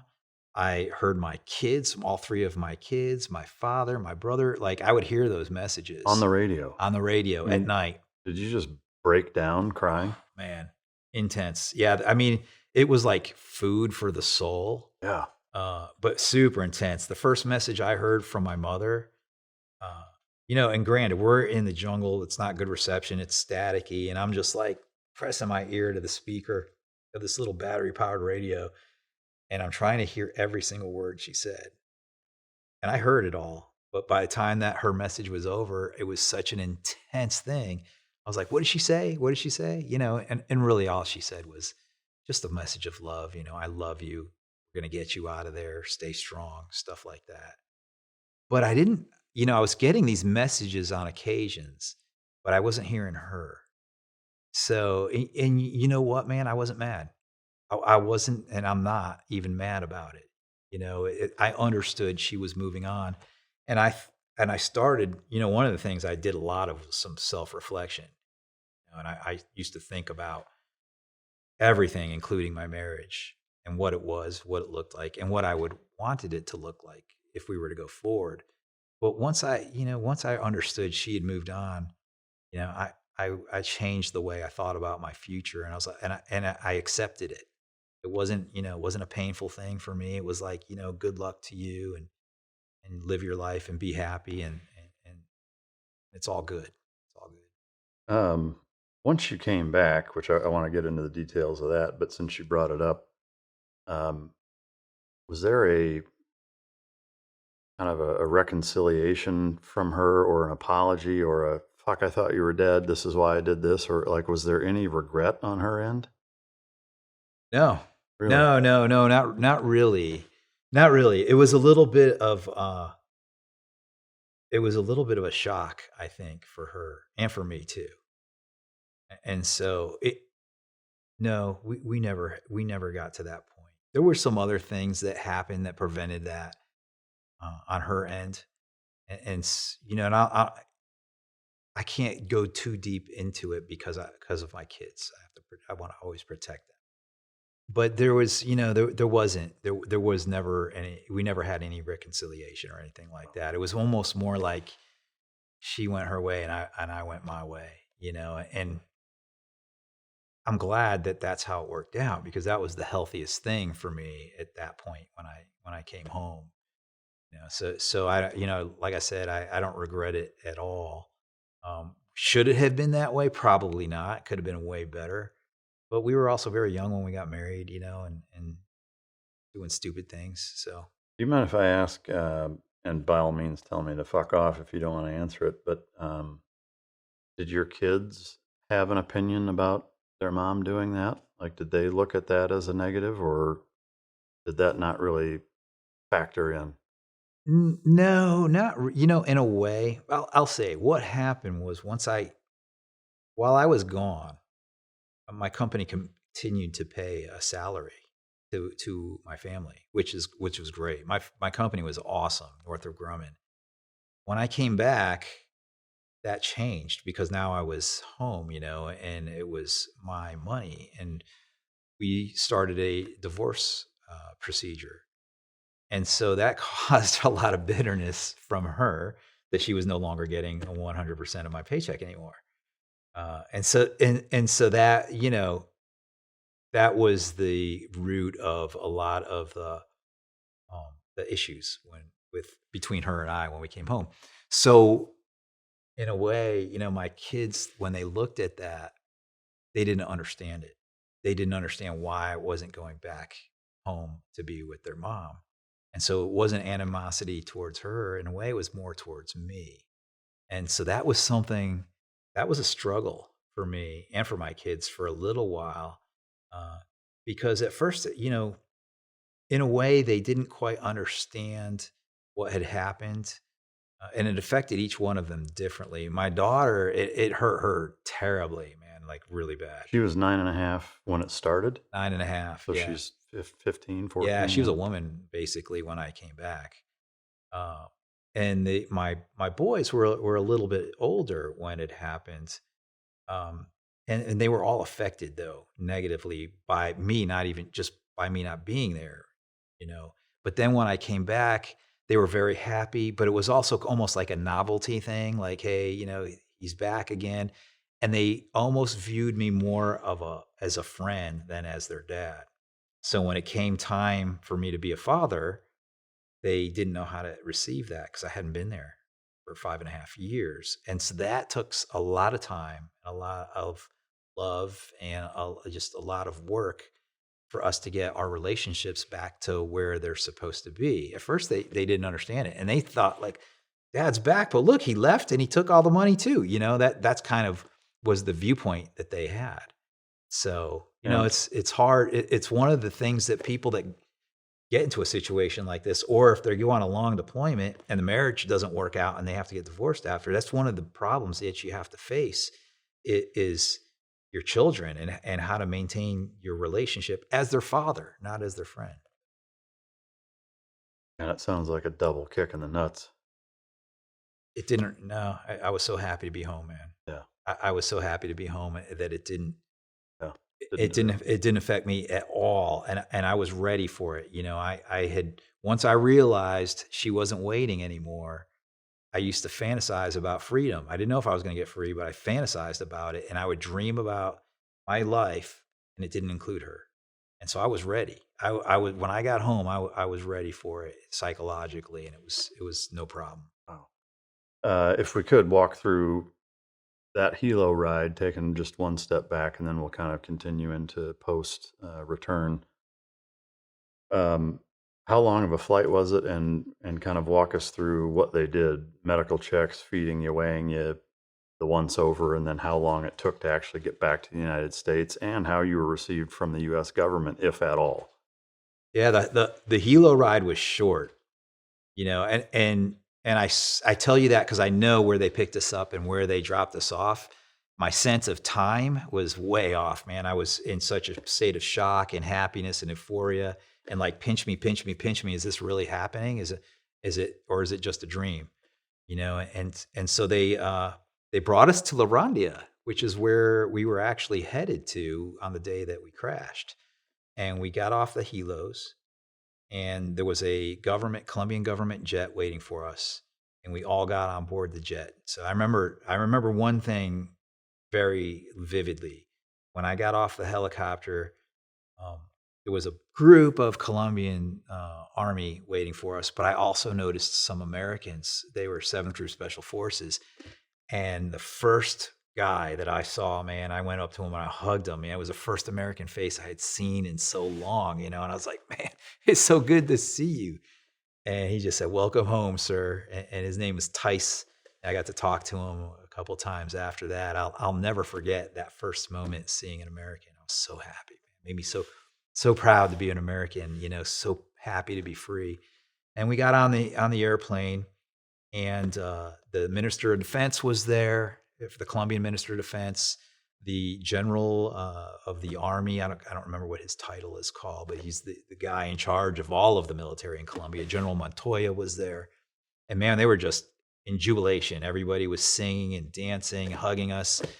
We were on board, and there was some Americans on board, an agency guy and another guy that was in charge of personnel recovery, and somebody else, an FBI dude was there. And we made the flight out of La Rondia, and we stopped in another base, and I can't remember the name of it.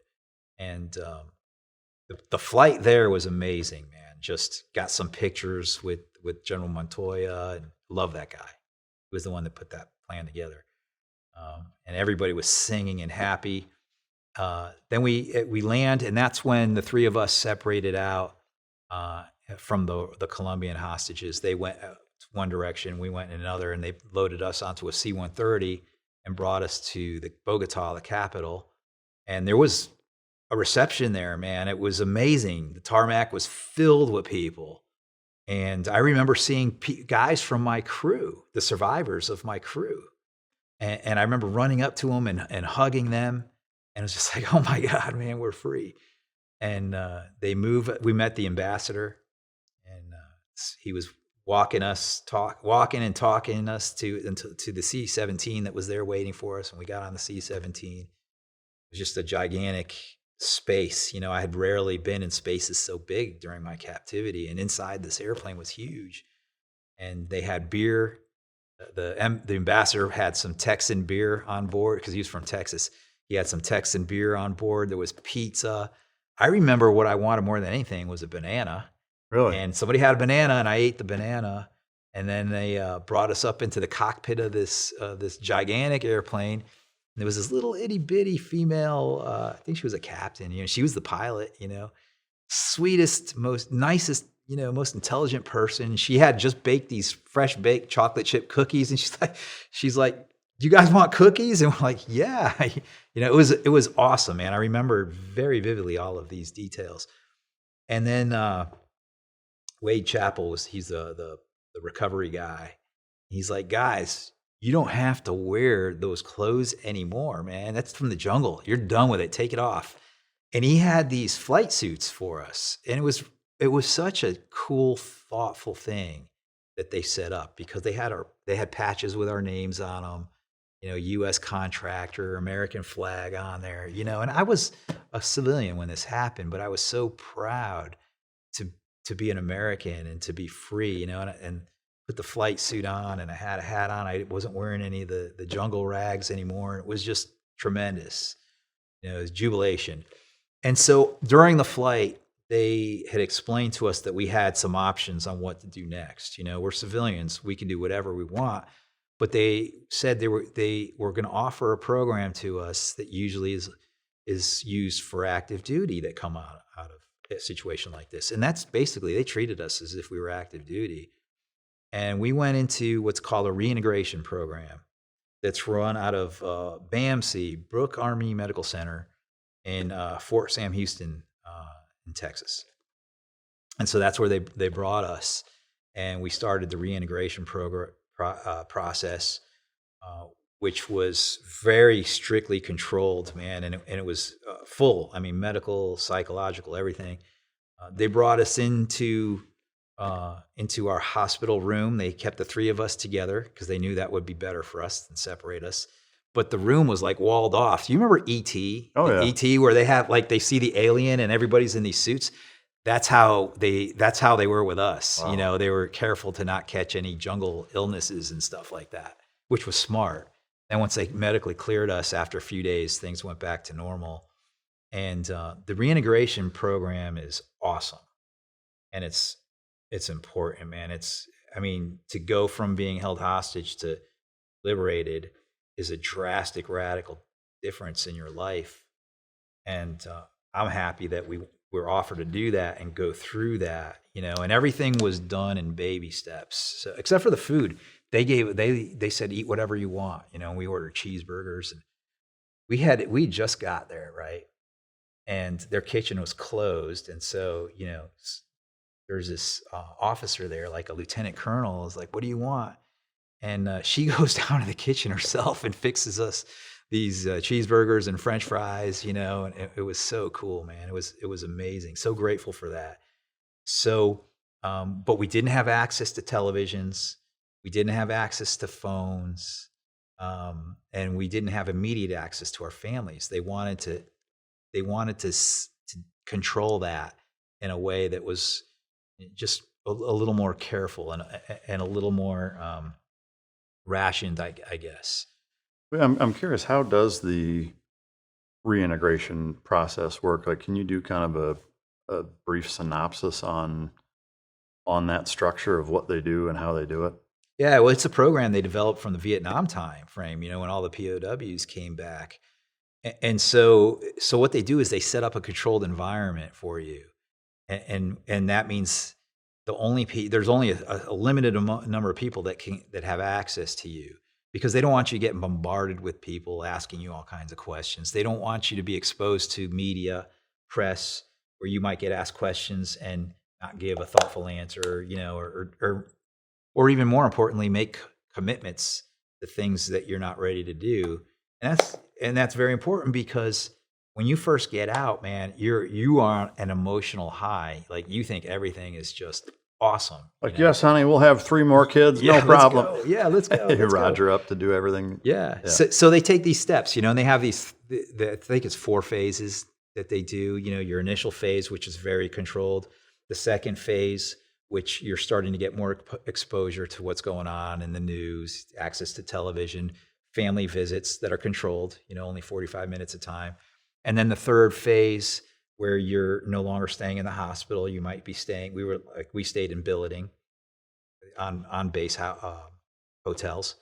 And then you go home, and you're supposed to maintain some contact with like a psychologist. So it's those steps, which I am breezing over, man, really, really quick. There's a lot of detail and a tremendous amount of thought that goes into it. I'm appreciative for it, because I feel like I landed a lot more grounded once I went home. I think that process was an important thing for me. And I'm not saying I'm perfect. I've got the internal scars that happen when you go through something like that. But the reintegration program was super important. Yeah, I mean, if they had just thrown you into back to family life and wide open, like, that could be catastrophic, I imagine. Was that banana the best thing you'd ever eaten? It was so good, man. Yeah. And I ate tons of bananas. Yeah. Bananas will cause you to gain weight. Yeah. And I put the weight back on really quick, man. I weighed 143 pounds, I think it was, when I came home. So I remember my first civilian clothes, a pair of jeans and a polo shirt, and I tucked the polo shirt in and I looked at myself in the mirror and like, oh, no, untucked it. I was too frail looking. I looked sick. Was that the first time you'd seen yourself in 5 years? In a full mirror. Yeah. Wow. Yeah. It was weird, man. It was weird. And everything looked, different. I was so thin, gaunt. My mouth was huge though. Your teeth don't shrink, when you lose all that weight. The mouth was giant. And I was like, holy cow. I'm not going to look anymore. Yeah. Was it hard to eat that kind of stuff after not having it? Like, did it make you sick or did you fill up really quick or you're just like down for all of it? No. And I thought that would be the case. And I remember asking the doctor that was there, like, should we eat something gentle at first? And he said, no, eat whatever you want. You're free, man. Eat whatever you want. And so like we just dove right in. The food was it was tremendous. Now, I overindulged for a little while. I mean, I didn't get heavy right away. Eventually I did. But yeah, and even now, I was fishing with a friend of mine and his wife had made us some burritos. And he's like, you want one? I said, yeah. And we're cracking open these burritos and he's biting it into his and he looks at me, he's like, wow, you ate it already? I'm like, yeah, man, I still eat like a starving hostage. It's one of the things I'm still working on. Like when I eat, it's fast. Down, yeah, it's fast. And I hate that, but it's like working on that. The first time that you were able to see your family after coming back, what was that like? Obviously, or I would imagine being able to embrace your children was super powerful, but knowing at that point, like, what was it like when you saw your wife? It was intense. It was super intense. And it was heartbreaking because my kids were grown. So they were 14, 15 was the youngest? My daughter was 15. And when I left her, she was only 9.5. I remember the morning that I was getting ready to come back to Colombia to do my rotation, her giving me a hug and a kiss before she went off to school. She was little, only 9.5. And when I saw her again, she looked like a woman. And she had perfume on. She had a cell phone.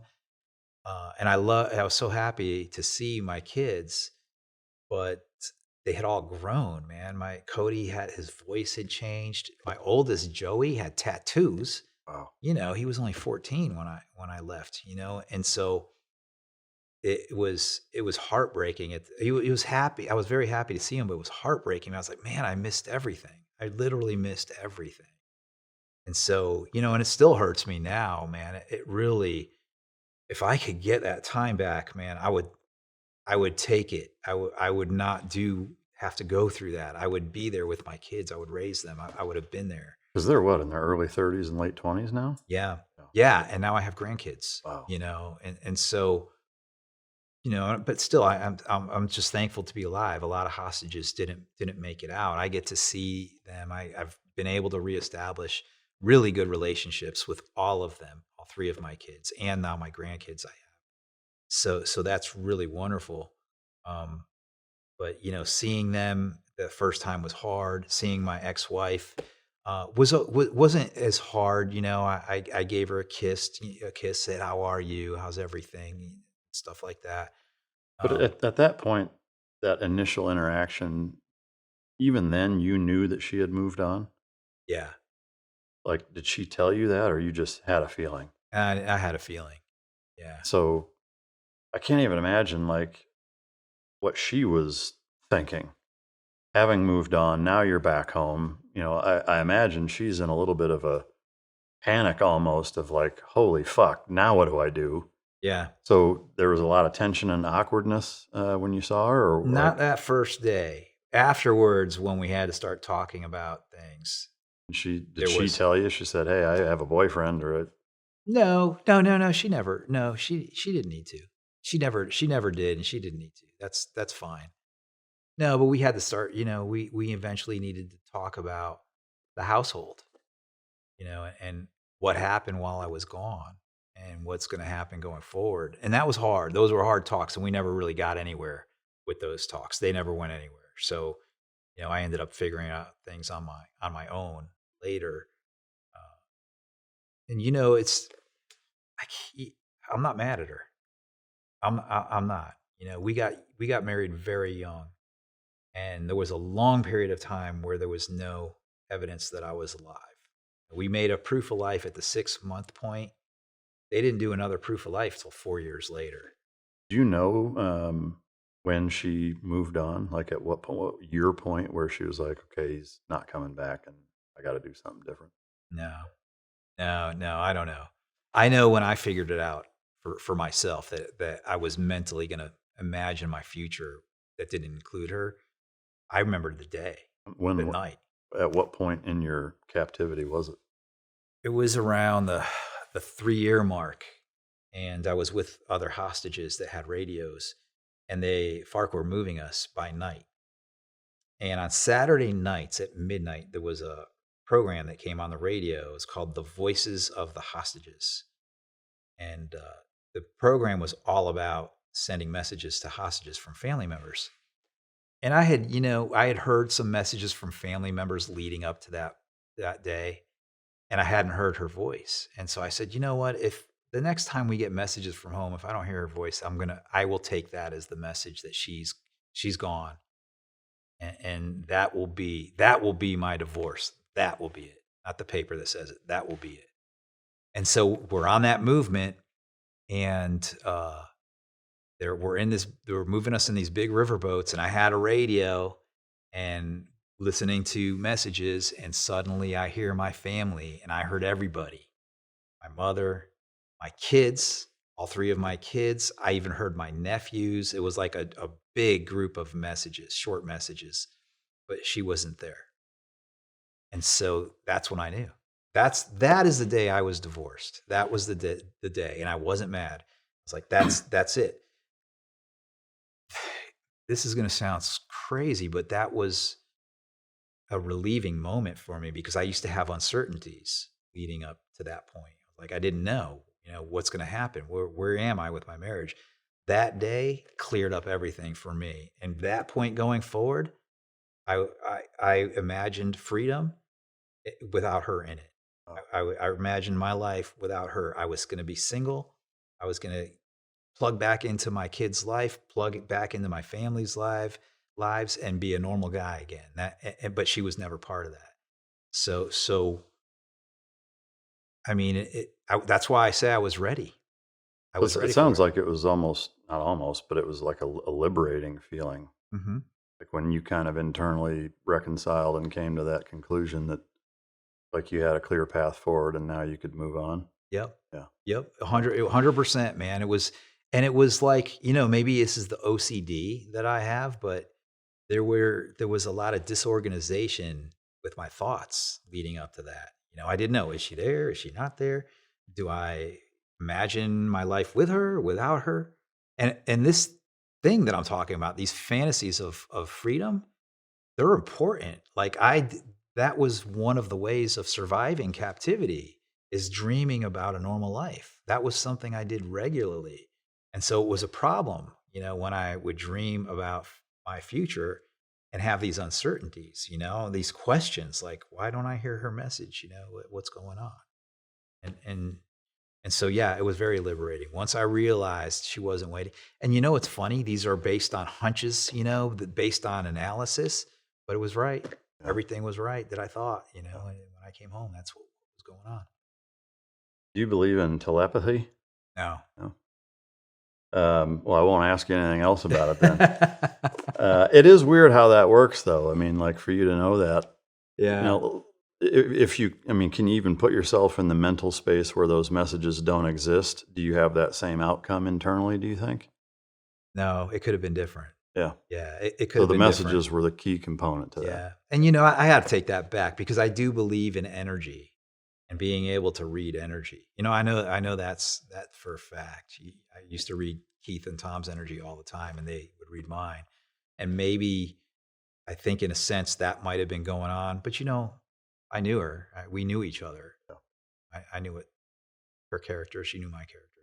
That adds into how you come up with an analysis of what's going on. How long did it take for you to feel completely back to normal and fully integrated into freedom society? For me, I mean, I don't know. I don't even know if I'm 100% there yet. Things got better for me after I got my dog. So I was living. I went back to work. I was living in Connecticut, and I had an old house, a little old house built in 1936, and the house used to make lots of noise. You know, the old school radiators, they pop and bing when they turn on, and that would keep me. That would wake me up at night. Kind of like the air conditioning that you can hear while we're sitting here. Yeah, yeah. Right, Zach? Fuck the AC. And I had this big, beautiful picture downstairs. It was a photo. I still have the picture by Peter Lick, and it was a photo of coming out of the jungle. It's like, so you see trees, and you're like coming out, and you see the sunlight coming in. And this thing is big, though, and heavy, and probably weighs around 80 pounds. Well, in the middle of the night, I heard what sounded like somebody kicking in my front door, right? And I had, leading up to this, I hadn't been 100% comfortable alone. And the FARC had come out making statements saying they're going to apprehend us and get us and this and that, you know. And so that, I thought it was bullshit, but it still played a little something in the back of my head. So in the middle of the night, I heard this sound that sounded like somebody kicking in my front door. And you know, I used to sleep with my pistol right there. So I grab it and I'm like, you know, making sure there's nobody in the house. And I find that big, beautiful picture had snapped the nails it was hanging on, and it fell. And I was like, man, this is enough, man. I have to figure out a way to overcome this, you know, this feeling. And I don't call it paranoia, man. I had like legit concerns. And so I wanted to do something about it. I wanted to be at peace in my own house. And so I was talking to a friend of mine, and I wanted to talk about alarm systems. Like, what's the greatest, best alarm system you can get for your house? And he's like, a dog. So I'm like, yeah, maybe a dog, right? So I was back to work at Northrop Grumman, and there was this lady down the hall who was a dog person, man. She's like a dog nutso. Like, she would go, her dogs are all full up trained, cadaver dogs, and she would leave work and go for weeks at a time to search for bodies and things like that. So I went up and talked to her. I said, hey, Heather, do you think somebody like me can have a dog? And she didn't even hesitate. She's like, yes, you know, and she started doing all this research for me. And she's like, you got to get a Belgian Malinois. And I didn't even know what that breed was, you know. And then she's like, I know a breeder for you. And she points me to this dude in Florida. His name's Ivan Balabanov. Yeah. You know him? Oh, yeah. Yeah, he's famous, I guess, in that sport, in ring sport. So, you know, I'm looking at his website, and I call him up, and he's like, yeah, come on down, you know, we have dogs. All the Haute Vitosha stuff. Yeah. And so he does something. I don't know how generally this happens, but he has a few handlers that help raise those dogs, and they're full up trained for protection. Yeah. So I meet Ivan, and I meet another guy, Brian Bowie, and I meet a few different dogs. Right, one's a German Shepherd. They had him bite me with a sleeve, so I could feel what it felt like. Incredible, man! It felt like a vice grip. Yeah. The pressure was so tight, it scared me. Like, you know, I was like, holy cow, man! And then I met Eli, my dog, Belgian Malinois. So beautiful, man, just incredible. And I thought I was getting him for protection. And I didn't know how to deal with these kinds of dogs. So I was there for a while, you know, and they were training me how to handle him. And then they came to the moment where I had to take over as his handler. And the way Ivan does it is he has you wrestle that dog. Like, you get into a wrestling match with the dog while he's muzzled, and you have to submit him. An interesting concept. Yeah, that's what we did, and I was scared. I was scared shitless with the way we did that. And this dog, man, his black eyes, they don't look at you. They literally beam right through you. Like, he's like, I'm going to kill you, you know. And so this was the way that Ivan had us do it. And I wrestled with Eli for a while until I was able to get him to stay on his back with his feet up and submitted and still. And man, that was scary. But that was when I became his owner. And from that point forward, the handling transitioned from Brian Bowie to me. And so we continued training for a while. And then I brought him home. And he was with me always. And I started to feel comfortable again. I started to feel at peace in my own house. And I started to feel confident too, in my own security. And that's the reason I got a dog like Eli. That's why I got Eli. But then it turned into so much more, man, like so much more, because I would feel pressures for no reason. And I would feel depression for no reason, or anxious for absolutely no reason. I would just get into a funk. I don't know that I'd say it's for no reason. Well, yeah, right. I think there's a 5-year period of your life that probably contributed to that. Yeah, true. But somehow the dog, Eli, would sense that, and he would do things, and he's not trained to do this, but he would do things that would break whatever was going on. If I was having anxiety, he would do things that would break it. I remember sitting at my computer as I was working, and I was just anxious as hell about work, and again about expense reports. I had to file freaking expense reports. And I couldn't figure out the easiest way to do it. And I was just like, my leg was bouncing up and down, and I'm freaking out and unhappy. And Eli just came and laid his head on my, and he would do stuff and it would change. It would break whatever I was dealing with. It would stop it. If I was not sleeping right, man, he wasn't allowed to go on the bed, but he would come and just touch me with his wet nose and would wake me up. Yeah, their capacity for emotional intelligence and intuition is remarkable, and I don't think you can really overstate it, and it's something that unless you experience, you're not really going to fully grasp.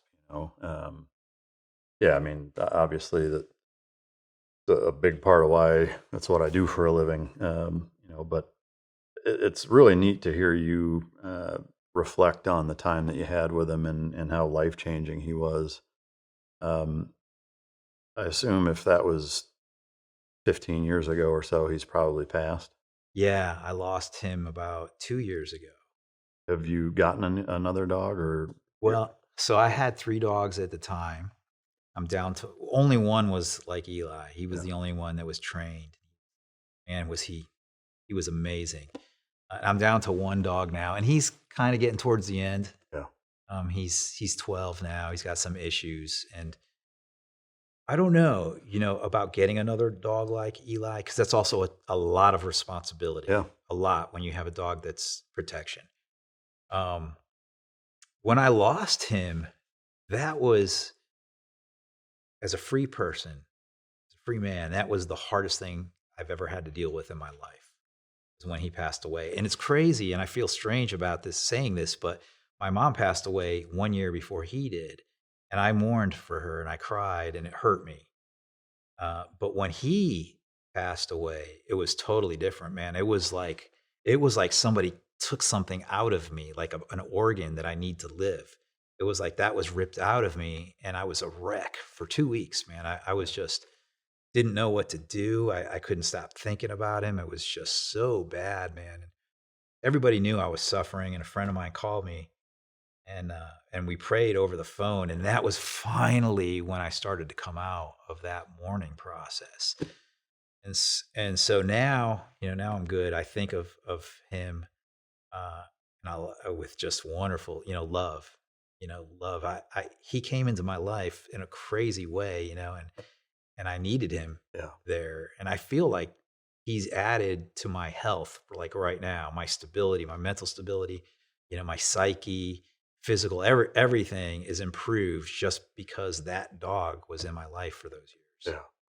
Yeah, I have no doubt. I am curious, and I appreciate you sharing that. I know it's probably tough even to still talk about him and losing him. And my once in a lifetime dog like that passed away about 2 years ago, also, and so I certainly understand that process. But I am curious. You mentioned Harley donated a bike to you. I don't know if the dog was donated to you or not, but were there other opportunities that presented themselves that way? And I'm curious, did Bush ever meet with you or call you or anything? Like what were some of the unintended positive consequences that came out of you returning home as far as stuff like that goes? So many, man. I've been so blessed since coming home, and people have been so generous and nice. I got to talk to Chuck Norris Really? in the very first days of being free. And man, what a nice guy, man. I mean, he genuinely, he was like, guys, if you need a quiet place to go and just relax and hang out where you're fine, come to my ranch whenever you want. Wow. He really wanted to offer any kind of help that he could. One of the first people that we amazing. saw that, and what's so funny is we were telling Chuck Norris jokes all the time in the That's jungle. awesome. So to actually hear him, man, it was like so cool. I mentioned Harley Davidson gifting us motorcycles in a time where the world was in a funk economically. That was probably cost them something to just give away motorcycles. Sprint gave us cell phones, and I had no idea how to use the phone. So much changed in terms Yeah, of the iPhone technology. was out. Yeah. Yeah. And my job that I used to do as an imagery analyst, we would have these giant, expensive machines called IDEXs that we would, translate and interpret imagery on.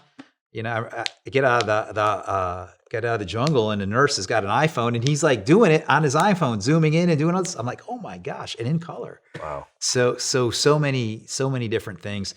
We did get to go meet George Bush. Invited us into the Oval Office, and I remember that was a very cool thing, man. And we're waiting outside of the office for him, and he opens the door, and he's like, I've been looking for you, just like that, man. He's like, get in here, and he invites us in. And really cool dude, man. And he's asking us about the FARC, how they operate, how they move. He was asking us a lot of tactical type questions, and I thought that was very interesting that he knew that much about what was going on and wanted to know some answers. And we got some pictures with him. Then he had the desk, it was filled with just merch, and he's like, it was so crazy, man. He's like, you guys like, who has kids? Okay, board games, here's a coin, here's a Christmas ornament. Like he's like giving us all this merchandise, that says from the office of from the Oval Office or whatever. It was it was super cool. So yeah, there was a whole bunch of different things. My company was amazing. Northrop Grumman was who we were working for at the time. They said, look, guys, what do you want to do when it's time to go back to work? And I said, I don't care. I just want to go back to where my family is in Connecticut. How much time did they give you off once you came home until they were like, okay, it's time to get back to work? Did they tell you, or did they just say, when you're ready, let us know? Yeah, they gave us a time frame, and that would be my only gripe is I felt like I needed more time. They did two things. They wanted us to report back to work a little earlier for me than I was ready for. Which was how long? For me, it turned out to be 6 months. Oh, okay. About 6 months. And the other thing was when we went back to work, we had accrued, we were on salary the whole time. So we had accrued a tremendous amount of vacation time. And they gave us cash instead of letting us have the vacation time. I would have liked time is more valuable than money is to me. I would have rather had the vacation time. But aside from that, man, they were 100% supportive. Whatever job we wanted, we maintained our salaries that we were earning doing that work, which was a lot more dangerous. And in another country, they kept paying us at the same level. They were great, man. That's a good company to work for because they will not ditch you when you get in trouble. They're going to stand behind you. Yeah. Wow. Man, what a fascinating journey. I mean, just the whole thing, your entire story is, I'm captivated sitting here, and I've, had the honor of interviewing a lot of really interesting people with some amazing stories. And this is as captivating and as interesting and fascinating as any of them have ever been, and Appreciate that. yeah, it's just, it's so cool to be able to ask you so many, these types of questions. What What did you do going back and kind of up to now? Like now what and what's next? Yeah, so I went back to work, working cybersecurity, and I wasn't cut out for that job because so much had changed over the 5 years. Plus, I was never really an IT guy, so I had a lot of catching up to do that work. But again, I've been so blessed because the office I was working in was only people that were 100% supportive and understanding, and I never had any like work pressure. I never had anybody that I worked with that I didn't like, and I never had a boss that I worked for that I didn't like. Everybody was awesome, but I didn't like the job. Yeah. The job was so boring, man. It was so boring. It was hard. So I did that for a little while, and then I went on to work counterintelligence and international security, and that was a lot more interesting. Again, another awesome group of people, awesome boss, man, a mentor, and that was interesting because one of the things that our office did, and one of my responsibilities was to prevent accidents like mine from happening again within our company. And so we needed to make sure that security was involved in all new contracts and all new programs, and that everything was vetted, and that we weren't doing anything risky anymore. Was there a huge debrief point for you guys where CIA or DOD came in and kind of had you guys give them your entire story to where they could extract as much as they could? Yeah, that's a very good question. Yeah, we did a debrief that lasted about a week, I think. Like And NBC kind of thing? it was, what's the agency that's in charge of survival training? Army does. Well, there's SEER School. Yeah, but there's an agency that writes that curriculum. Anyways, they were the one that conducted the Okay. interview. It was them that did that. So it was a serious debriefing, and we hit every single detail. And the interviewers are gifted at doing this. They know how to help you remember details, and I mean down to like tattoos that some of these guys had, like stuff like that. So a very, very thorough debrief. And then we did it again when we wrote the book. So we sat with our ghostwriter, Gary Brosek. Who we share in common with Yeah. my books, which is pretty cool. Yeah. Shout out to Gary Brosek. Gary's great awesome. author. Yeah. And we did it again with Gary to put the book together. I'm curious, how is your relationship with the two other gentlemen that you were there with? Are you guys very close still? Yeah, I consider them brothers, blood brothers. Keith lives very close to where I live. We're only an hour away, so I see him regularly. Like, we hang out. We go boating together, go to dinner. I see Tom a little less frequently, but because of the distance. He's actually he's a farmer now in Tennessee, Oh, wow. raising cattle. Do the three of you hang out all three together often? Not as much as I would like. Every once in a while, but it's not very frequently that we get together. When you guys do, is there a recollection of what you went through? Do you spend a lot of time rehashing? You Yeah. remember that time type stuff? Yeah, Yeah. that's what we do. Is it cathartic, I assume, or is it mixed bag? It's a mixed bag, I think. I mean, all three of us have a different sense of humor, but we all have a sense of humor, and we kind of look back on it and laugh at it. I don't think any of us are bitter about it. I mean, if I hold any bitterness towards the situation, it's the fact that the FARC are still allowed to do what they're doing. They're still terrorists. They're still taking hostages. From what it sounds like, at an even higher level now than Yeah. when you guys were there. Yeah. I mean, it's really, it's its own segment on its own. It's a long story, but they went through a peace process. Some of them came out of the jungle and now hold political office. They were given unelected seats in the Senate, and the rest of them are still in the jungle, trafficking drugs, extorting, taking hostages, and they've, the ones that went into a peace process, they never went to prison or anything. Do you know about how many FARC terrorists there are active? No, I don't know. Nobody knows that. Okay. There's only estimates. And right now, I think they're saying it's around 5,000 or so. When I was there, they were upwards of 18,000, maybe in the 20s or something like that. Wow. Couple of questions that I've thought of asking and have forgotten, just getting sidetracked. But from the time you got home until now and currently, do you ever have horrific nightmares where, like, you kind of wake up thinking you're back in captivity? Yeah, I do. Often? Less often now. It was more often in the beginning. I mean, my first night home, I dreamt that the whole rescue was a dream, Oh. and then I was actually a captive. But yeah, it's a recurring one where I end up. It's usually that I'm not still a captive. It's that I get captured again. That's the one I get, and it used to be frequent. Now it's like, I don't know, every couple of months or so I'll have that dream.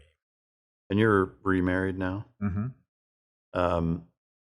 Has the entire experience shaped or negatively impacted your marriage now? Like, has it caused any friction, or is your current wife pretty understanding and I'm deals lucky. with it well? Yeah, no, I am so lucky with her.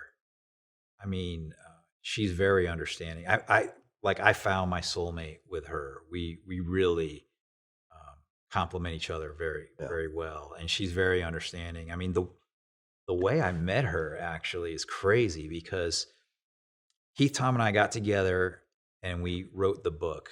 And it was something we talked about a lot when we were in captivity, that one day we will write the book. So we got home and we did the book. And we thought, we're going to make some money at this. And we did make some money at it. And I thought, though, the place we're really going to make money is in Colombia. So we had the thing translated into Spanish and, getting ready to launch it and publicize it in Spanish in Colombia.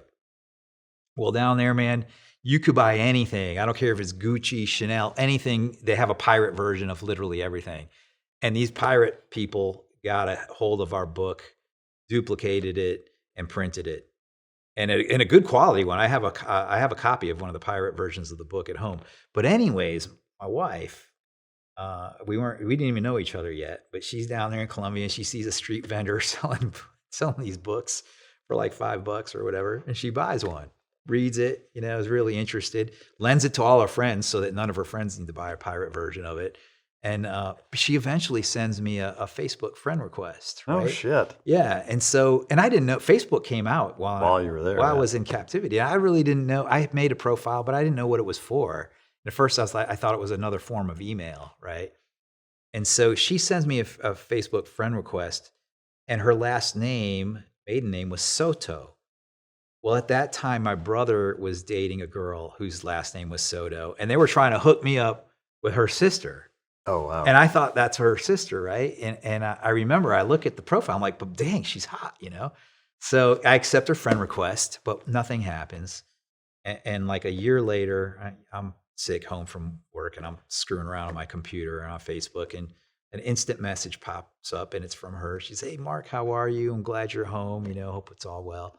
And we started the chit chat. We eventually met, and yeah, man. I first thing I told her when we started dating is I'm never getting married again, and I'm never having dogs. Those are the two things I said. I don't want any dogs, and I'm never getting married. And she said, "Oh yeah, watch this. Hold my beer. Hold my beer." Yeah. Man, that's fascinating. Yeah, that's such a cool story. Last question I wanted to ask, because when you brought it up, it was something that was kind of an afterthought. That I'm a big chess fan.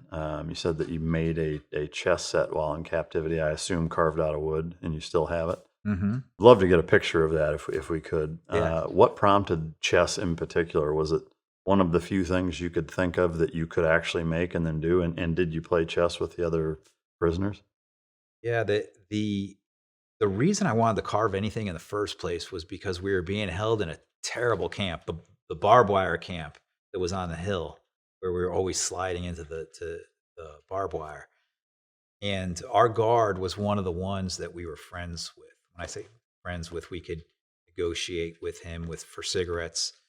We tried to convince him to help us escape one time. He had a bad plan, though. He wanted to get us some weapons. We were going to kill all of the guards first and then escape. I'm like, dude, that's not going to work, man. That's fascinating that you would have that kind of conversation with a guard. He's talking about killing some of his own brothers. Yeah. I mean, that's kind of dicey. Yeah, well, no, it wasn't a good plan. It wasn't a good plan. I don't think it would have worked. That would make me not trust that guy. Yeah. No, you couldn't. But he was hooked on cigarettes, and so he was on duty and he was carving, and I was just watching as he was working the wood, and slivers of it were peeling away. And I was like, "Hey, Big Head," we called him Big Head, "can I use your knife and carve?" And he's like, "Well, I can't give you this, but I'll bring you something tomorrow." And he brings me a piece of a machete that's broken. The handle has been broken off of it, and it's small. And he brought me a piece of wood, so I start carving it. And I have no skill. I'd never done that before, and so I thought the easiest thing to make would be a pawn. And I make one. It's big, and it doesn't look like a pawn at all. I showed it to Keith and Tom, and they couldn't guess what it was. And so I threw it, and I asked Big Head for different wood, and this time I drew out what a pawn is supposed to look like, and I started working on it. And it took me a few days, like 2 hours at a time. Every time Big Head would come on duty, he would bring me the knife, and I'd work on it. And I finished it, the pawn, and it looked cool, man. I think these chess pieces I made are what chess pieces are supposed to look like. And I showed it to Keith and Tom, and they're like, "Dude, make a whole set." And I thought, but it took so much work to do, and then it dawned on me. It was like, wait a second, we're here, I don't know when we're getting out. Turns out I have some free time. I have some time. So I started working on the chess set, and the guards started to notice I was doing it, and they didn't even stop me. So I was at the point where I was openly, working on it with the blade that he gave me, and I would give it back to him every day, and I finished it.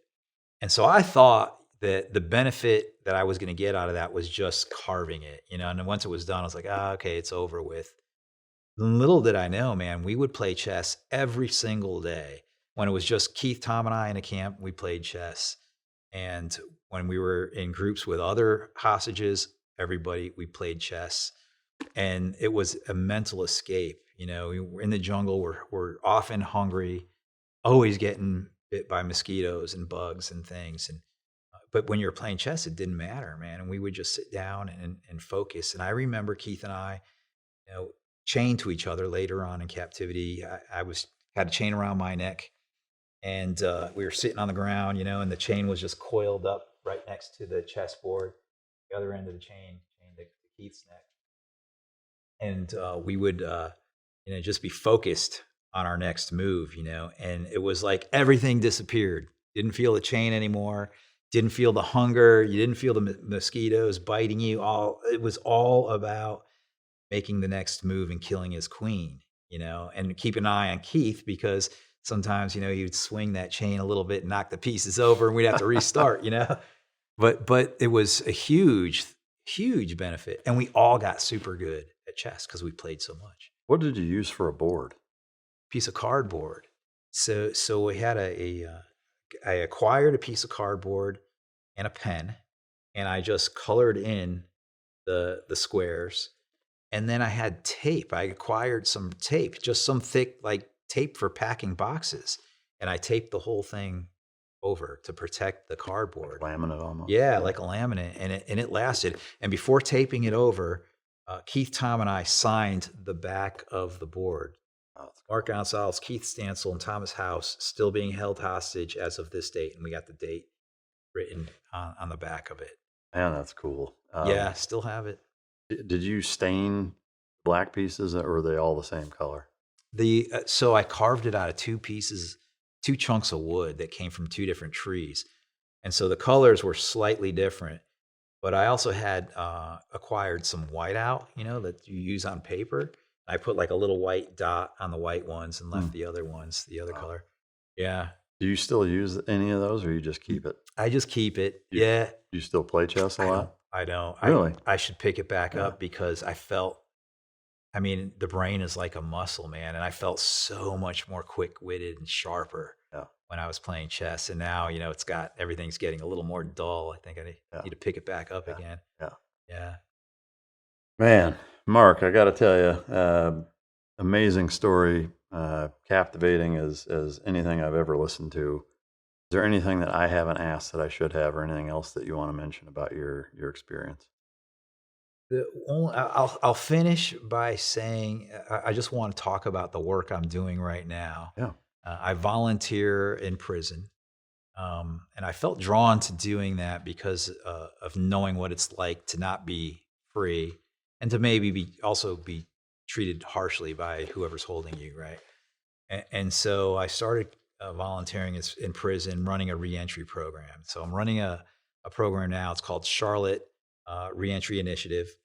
And what we're doing is trying to help guys who have turned the corner, help them finish turning that corner so that when they get out, they don't offend again and end up back in prison. So they don't create more victims and commit more crimes. And we're having success doing that. And that's a passion now for me. It's a volunteer position. I don't get paid to do that. Is it okay for me to plug my podcast? Please do. Yeah. And so that has brought me into starting a new podcast called The Reformed Mindset. My partner was formerly incarcerated. He did 26 years. A great dude, man. He committed a crime, did his time, but now he's trying to help other guys as they're coming out. And so we're just starting that, man. And I'm finding out how hard it is to run a podcast. It's not easy. Yeah, that's amazing. Is that Charlotte group or organization that you're with, is that a nonprofit? Yeah, it's a nonprofit. And it's just called the Charlotte Project? It's called Charlotte Reentry Initiative. Okay. Yeah. They have a website that They have a website. People can donate if they want to. Awesome. Yeah. Man, it's again an absolute honor to be able to interview you. I can't thank you enough for taking the time to tell your story. I encourage everybody to go out and pick this book up. It's already sold a lot of copies. It's a bestseller, but I imagine that there's a lot more detail in here than we have been able to cover. But I can't thank you enough. Again, just absolute treat to be able to interview you, and I appreciate everything you've been through, everything you've done for the country, and everything you continue. I appreciate you having me on here. Thanks so much, Mike. Yeah, thank you. Hope you guys enjoyed it. I know I sure did. It's absolutely one of my favorites and an instant classic, in my opinion. If you didn't, you can choke yourself. And until next time, this is Mic Drop.